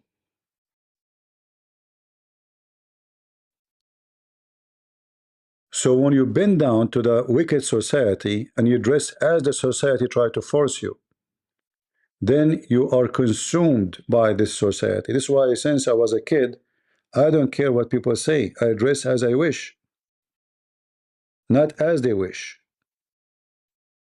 I study what I wish, not what my parents want me to be. I do always my choice. I will agree with the society if the society is right, which means not everything the society they call for is wrong. But if it is wrong, I will not take it. And I learned in the same time, because I came from many like different culture from the West. I learned to keep what is good from where I'm coming from and add to it what is good to where I went to. So where I came from, there's some good culture, not all of it, some. And where I went to, there is some good culture, not all of it too. So what we do, we filter. We filter what fit with my Bible, with my biblical teaching and believing. So what is fit with my belief in the West, I take it. It's good. And what fit with my belief in where I'm coming from, I take it. The rest is going to go to the garbage. And that goes for everything.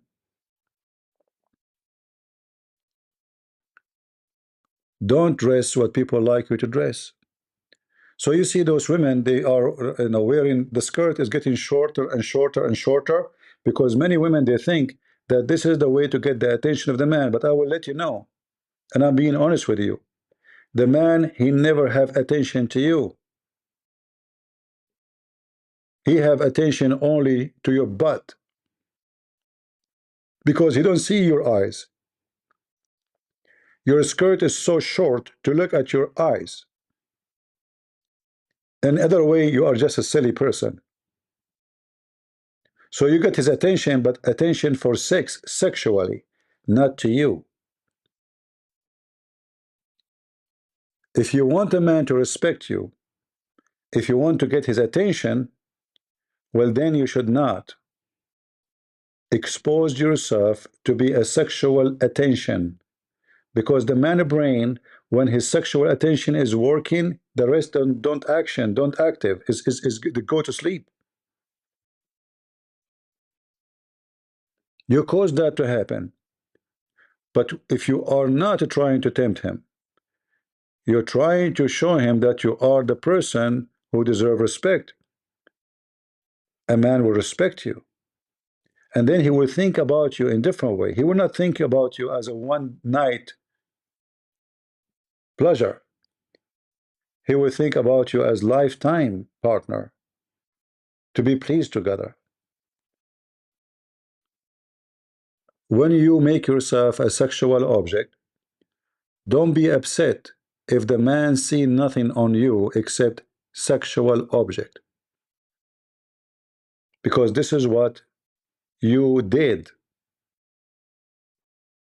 right?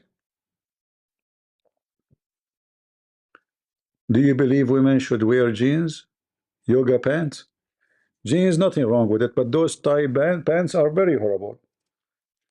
I mean, you can wear whatever you want, this is your business, but I believe anything is exposing your body details is stupid, because obviously it's sexual. You see these days women wearing those pants, I don't know what they call them, and the pant is going inside her butt, and then it's going in the other side, you know where. Well, why you don't go naked?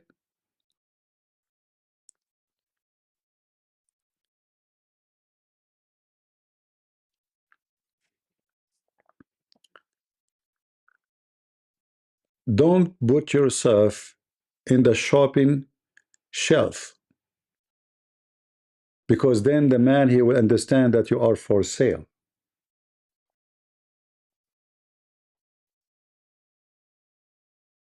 Anyone can get you,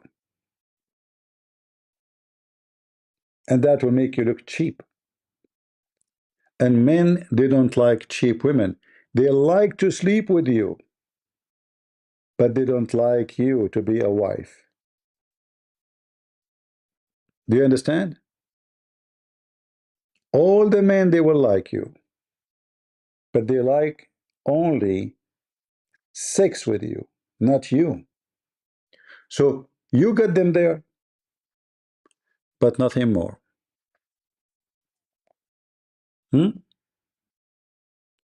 So for me, if I see a woman dressing like this, I don't like even to talk to her.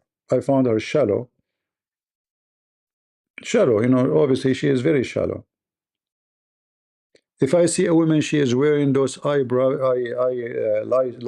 they call them, eyelashes, you know, the boing, boing, boing, don't say hello to me. I find you very silly. I don't find you pretty. I find you stupid, you know, I find you weird. What are you doing? What the heck is that?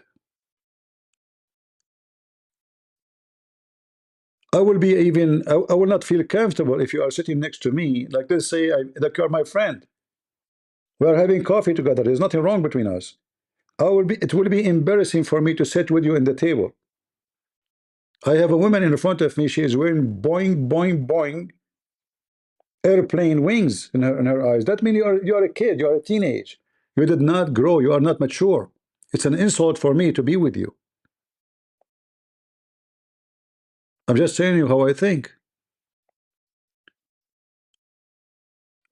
If I want to sit with a lady, not with someone acting like a teenage.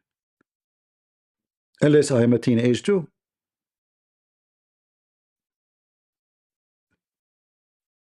You look silly, you look stupid, you look dummy. You look everything not right.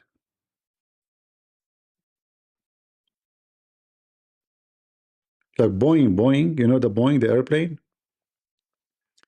And even some of them, when they blink, I mean, they can be good for barbecue. If you have barbecue, you wanna like the circle to go like on fire, you know, just get those women, invite them to the barbecue. They blink their eyes, and they will make the barbecue go crazy.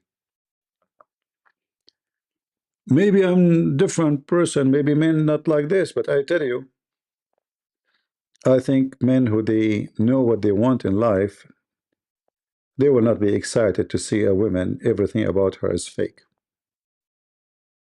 All right? I hope I did not hurt the feeling of some ladies here.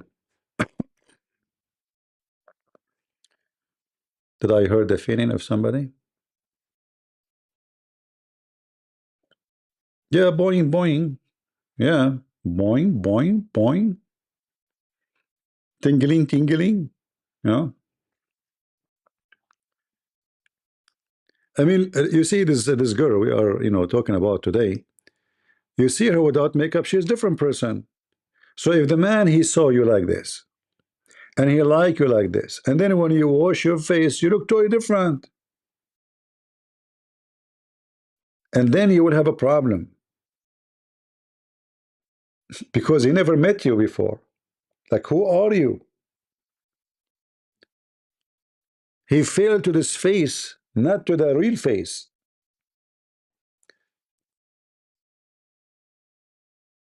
Without makeup, the eyes is so small, the lips is different, the skin is different, the nose is different, the hair is different.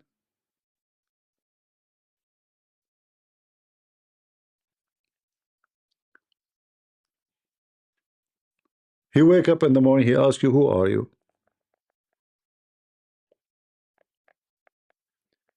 Nothing wrong with looking good. Yeah, nothing wrong with looking good, but not looking fake. If you look good, you look good. The problem is, you see, in fact, if a person see you good looking, even like you don't have, let's say you are a female, you don't have makeup, but he like you, he love you this way, then you will not be worried about seeing him without makeup, right? Because he loved you the way you are, not the fake you are. Being like this is very dangerous because time will come and he will see how you look like for real. And then the problems will start. Like I wasn't in love with this. I was in love with that. Which is not obviously not real love. Because it's based on cheating. You cheat in your, you know, your look. Right? Beauty is subjective anyway. This is like a very flexible sentence, like the Muslim underwear. Beauty is subjective or anyway, right? No, beauty is a beauty. But the beauty is about priority of the person. So a man, he might like a woman, she have a certain, let us say, he don't like overweight women. This is what he like. Other man, he like the opposite. He don't like the skinny women. It's not what, you know, it's about you. If every one of us, beauty for him is something different. It's not a standard. There's no standard of a beauty unless you are working in the fashion world, which is about sickness. A woman should look like bones, and this is supposedly fashion. But a human being in everything,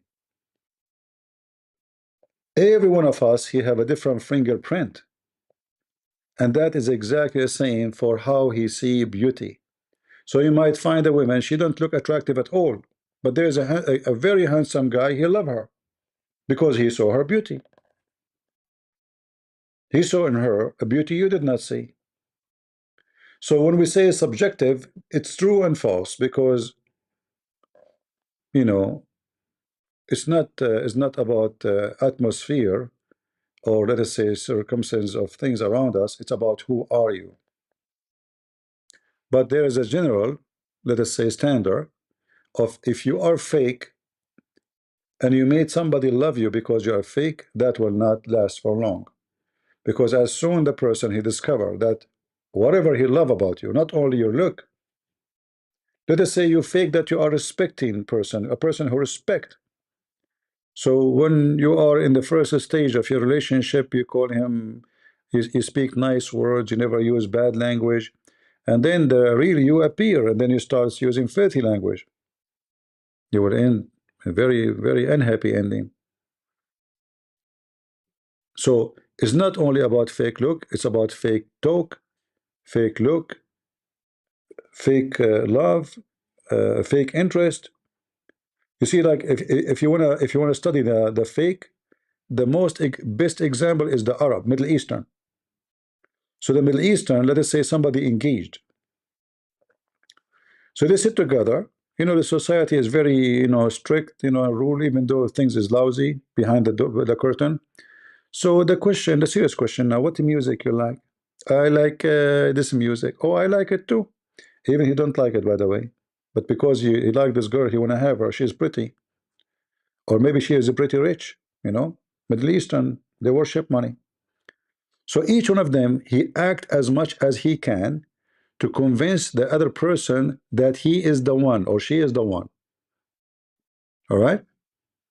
And then they get married. And then as soon as they get married, they notice that everything they heard before is far from reality. Extremely far. It was an acting stage, a nice movie, an Indian movie. This is why their marriages is horrible. And if you listen to the feminine, you will end in a very, very bad future, because they made you lose the most attractive thing about you. The feminine actually don't make you a female, they make you a male. You see, the name is about being feminine, right? But the act is about being a man. It's not about being a female.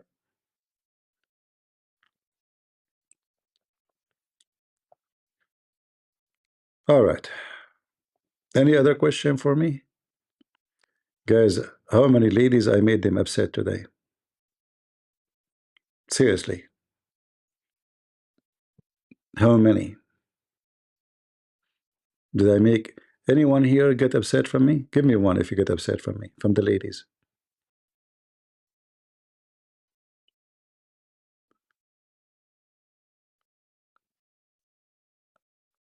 Let us see the vote. My heart is beating now. I'm afraid, because I fear two things: the IDF and women. Both are deadly. I hope not too many. I want to live. King of Corinth, you are a king, you are a guy. I would say it females. What's wrong with you? I'm not upset. Okay. I mean, guys, I said male, I said females. Why the males are voting? What's wrong with you? They are gender confused.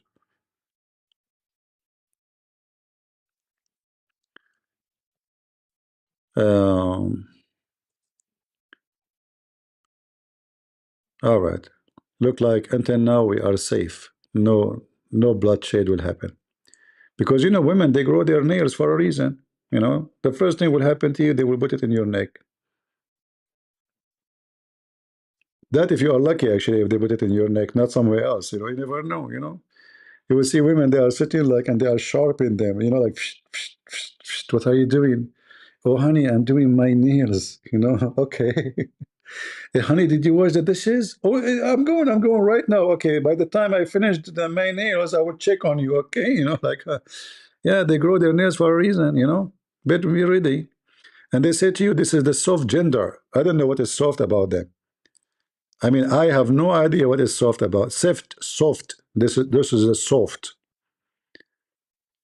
Um, all right, all right. I was joking, by the way. Yeah, but by the way, I get disgusted from long nails. Honestly, you see some women, their nails is like 5 inches. That's really disgusting. You look like Satan. You look like you are married to a spider. What is that? And the other day, I went to an office, and the woman, she is working with her computer. And I was looking how she can type in the computer. She was typing with her nails because her fingers cannot touch the computer, the keyboard. And then she noticed I'm looking. She said, "Do you like my nails?" I said, "You're so beautiful. It's so beautiful. I feel sorry for the keyboard." Actually, I told her. I said, "Your keyboard is going to be bleeding soon." You know, she said, "You laugh, ha ha ha ha." You know, she thought I'm joking. Imagine you are a keyboard under the nails of this lady. I know women very well. Yeah, I analyze things. You know, I think I'm a thinker, not a drinker. Yeah. No, honestly, if I see, let me show you. Let me show you how some. Let me scare you to give you an idea what women they can be. Um,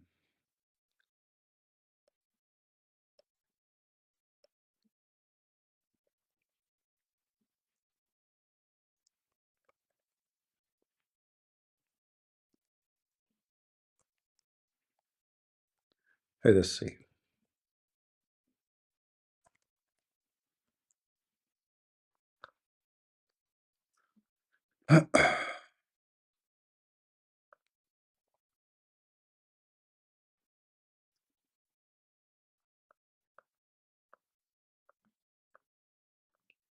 Yeah, until now I don't see any scary nails, but let's see.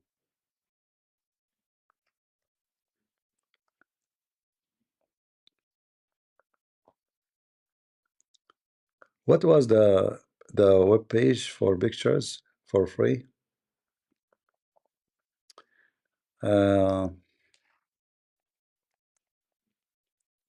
I think it was called Unsplash, right? Yeah, Unsplash. Nails. Let us see.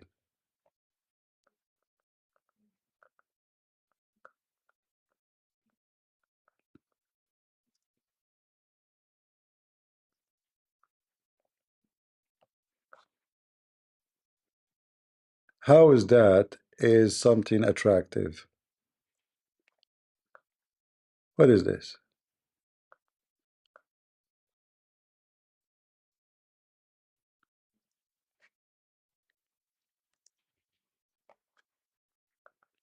Like those are normal, not a big deal, you know.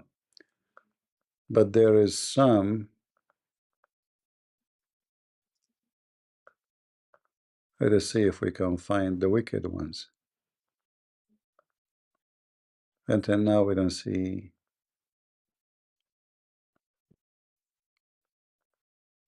Where are they? Because before I saw here, I mean, look at those things. Look like a cockroach. Literally, they look like a cockroach in the top of your fingers. Where is the scary ones? I saw here before some scary, horrible scary. Look at this one. What is that? Is that a human hand? Oh boy.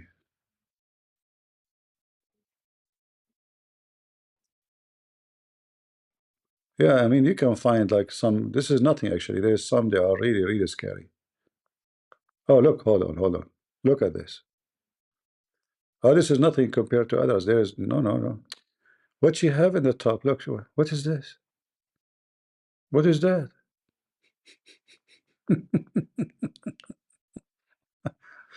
Ah, Lord have mercy. Yeah, I could not find really the ones I'm looking for. There's some they are, look at this. But still, this is nothing really. The one I was talking about is beyond imagination of stupidity. Uh,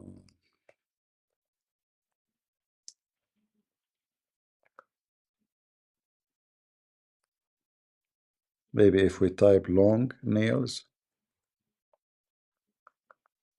Oh, look at this one. Guys, look at this one. That is so beautiful.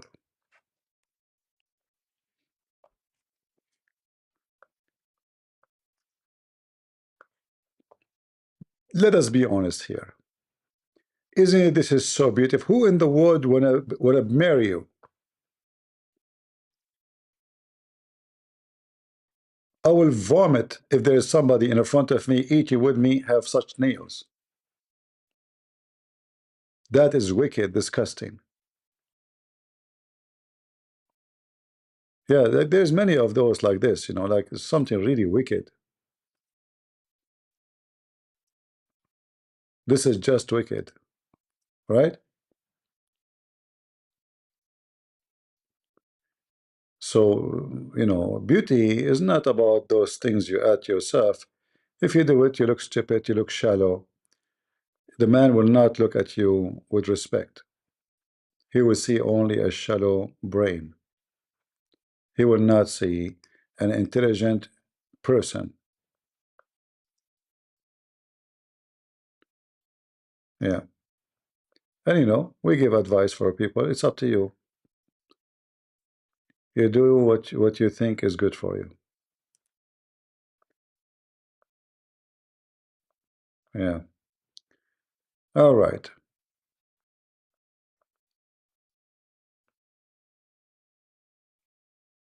Crazy word. What we can do. Look at this here. Look at those ones. I just found another one. That is very, very attractive. Super attractive. That's a piece of art. Man, it's so beautiful. Lord have mercy. We better stop here. All right. Ali Dawah. Halal cat food. Yeah, we have enough for today.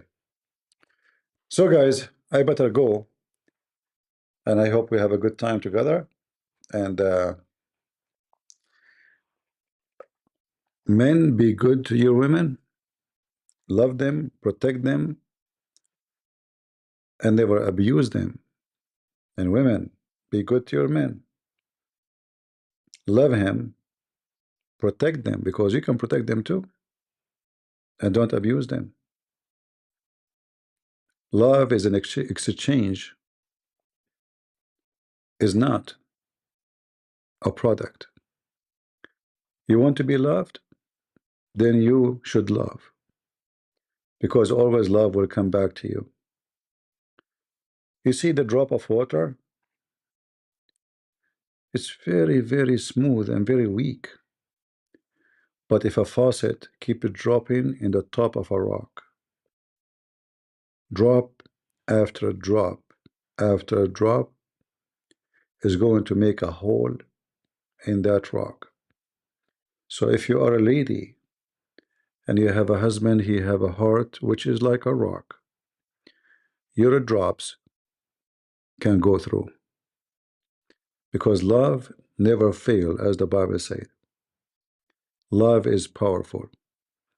And the same for the man. If you are loving, if you are giving, if you are not selfish, your drop will go through. And imagine if all of you are loving, both of you, life will be so beautiful.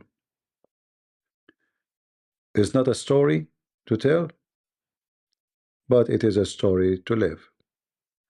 And that's why the Bible is about love, not about how we can exchange product. It's not the man, he want to just have sex with the women, and the women, she want to enjoy the body of the man. It's about love and sharing. And when we do love, all other things will not come in our way. You start picking on your husband only when your love is dying. The same for the man, he start picking on his wife only when his love is dying. Because then your eyes see things you did not see before, because before you were in love. So you were forgiven. Even when she do wrong, you forgive her because you love her. But when you are not in love or going in that direction, you will be looking for any reason to be angry, upset, unhappy, drama seeker. And then the one who seek a drama, he will get what he deserves. So stay away from drama and be happy. And to live is an art. And how to die is an art too. So the smart person is the one who live happy and die happy. The idiot is the one who lives sad and die sad. So you choose which one you want to be. You want to live happy and die happy, or you want to live sad and spend your life crying and die sad. It's a decision you made. You made your own happiness and you made your own sadness. And number one reason for all of those is the balance of the intelligence in your head. Faith, knowledge, and balance is the key for success. So I want to say thank you all for being here, and I hope we learned something together today. And if I said anything about ladies, it's my personal opinion. You don't have to accept what I say, but I just said to you what I like about women, what I don't like about women, and I said what I like about men to be and what I don't like about men. So it is my opinion, not necessarily yours. Thank you all for being here. May the Lord bless you. And until we see you again, God is good. So is Jesus. And we are the crusade. See ya.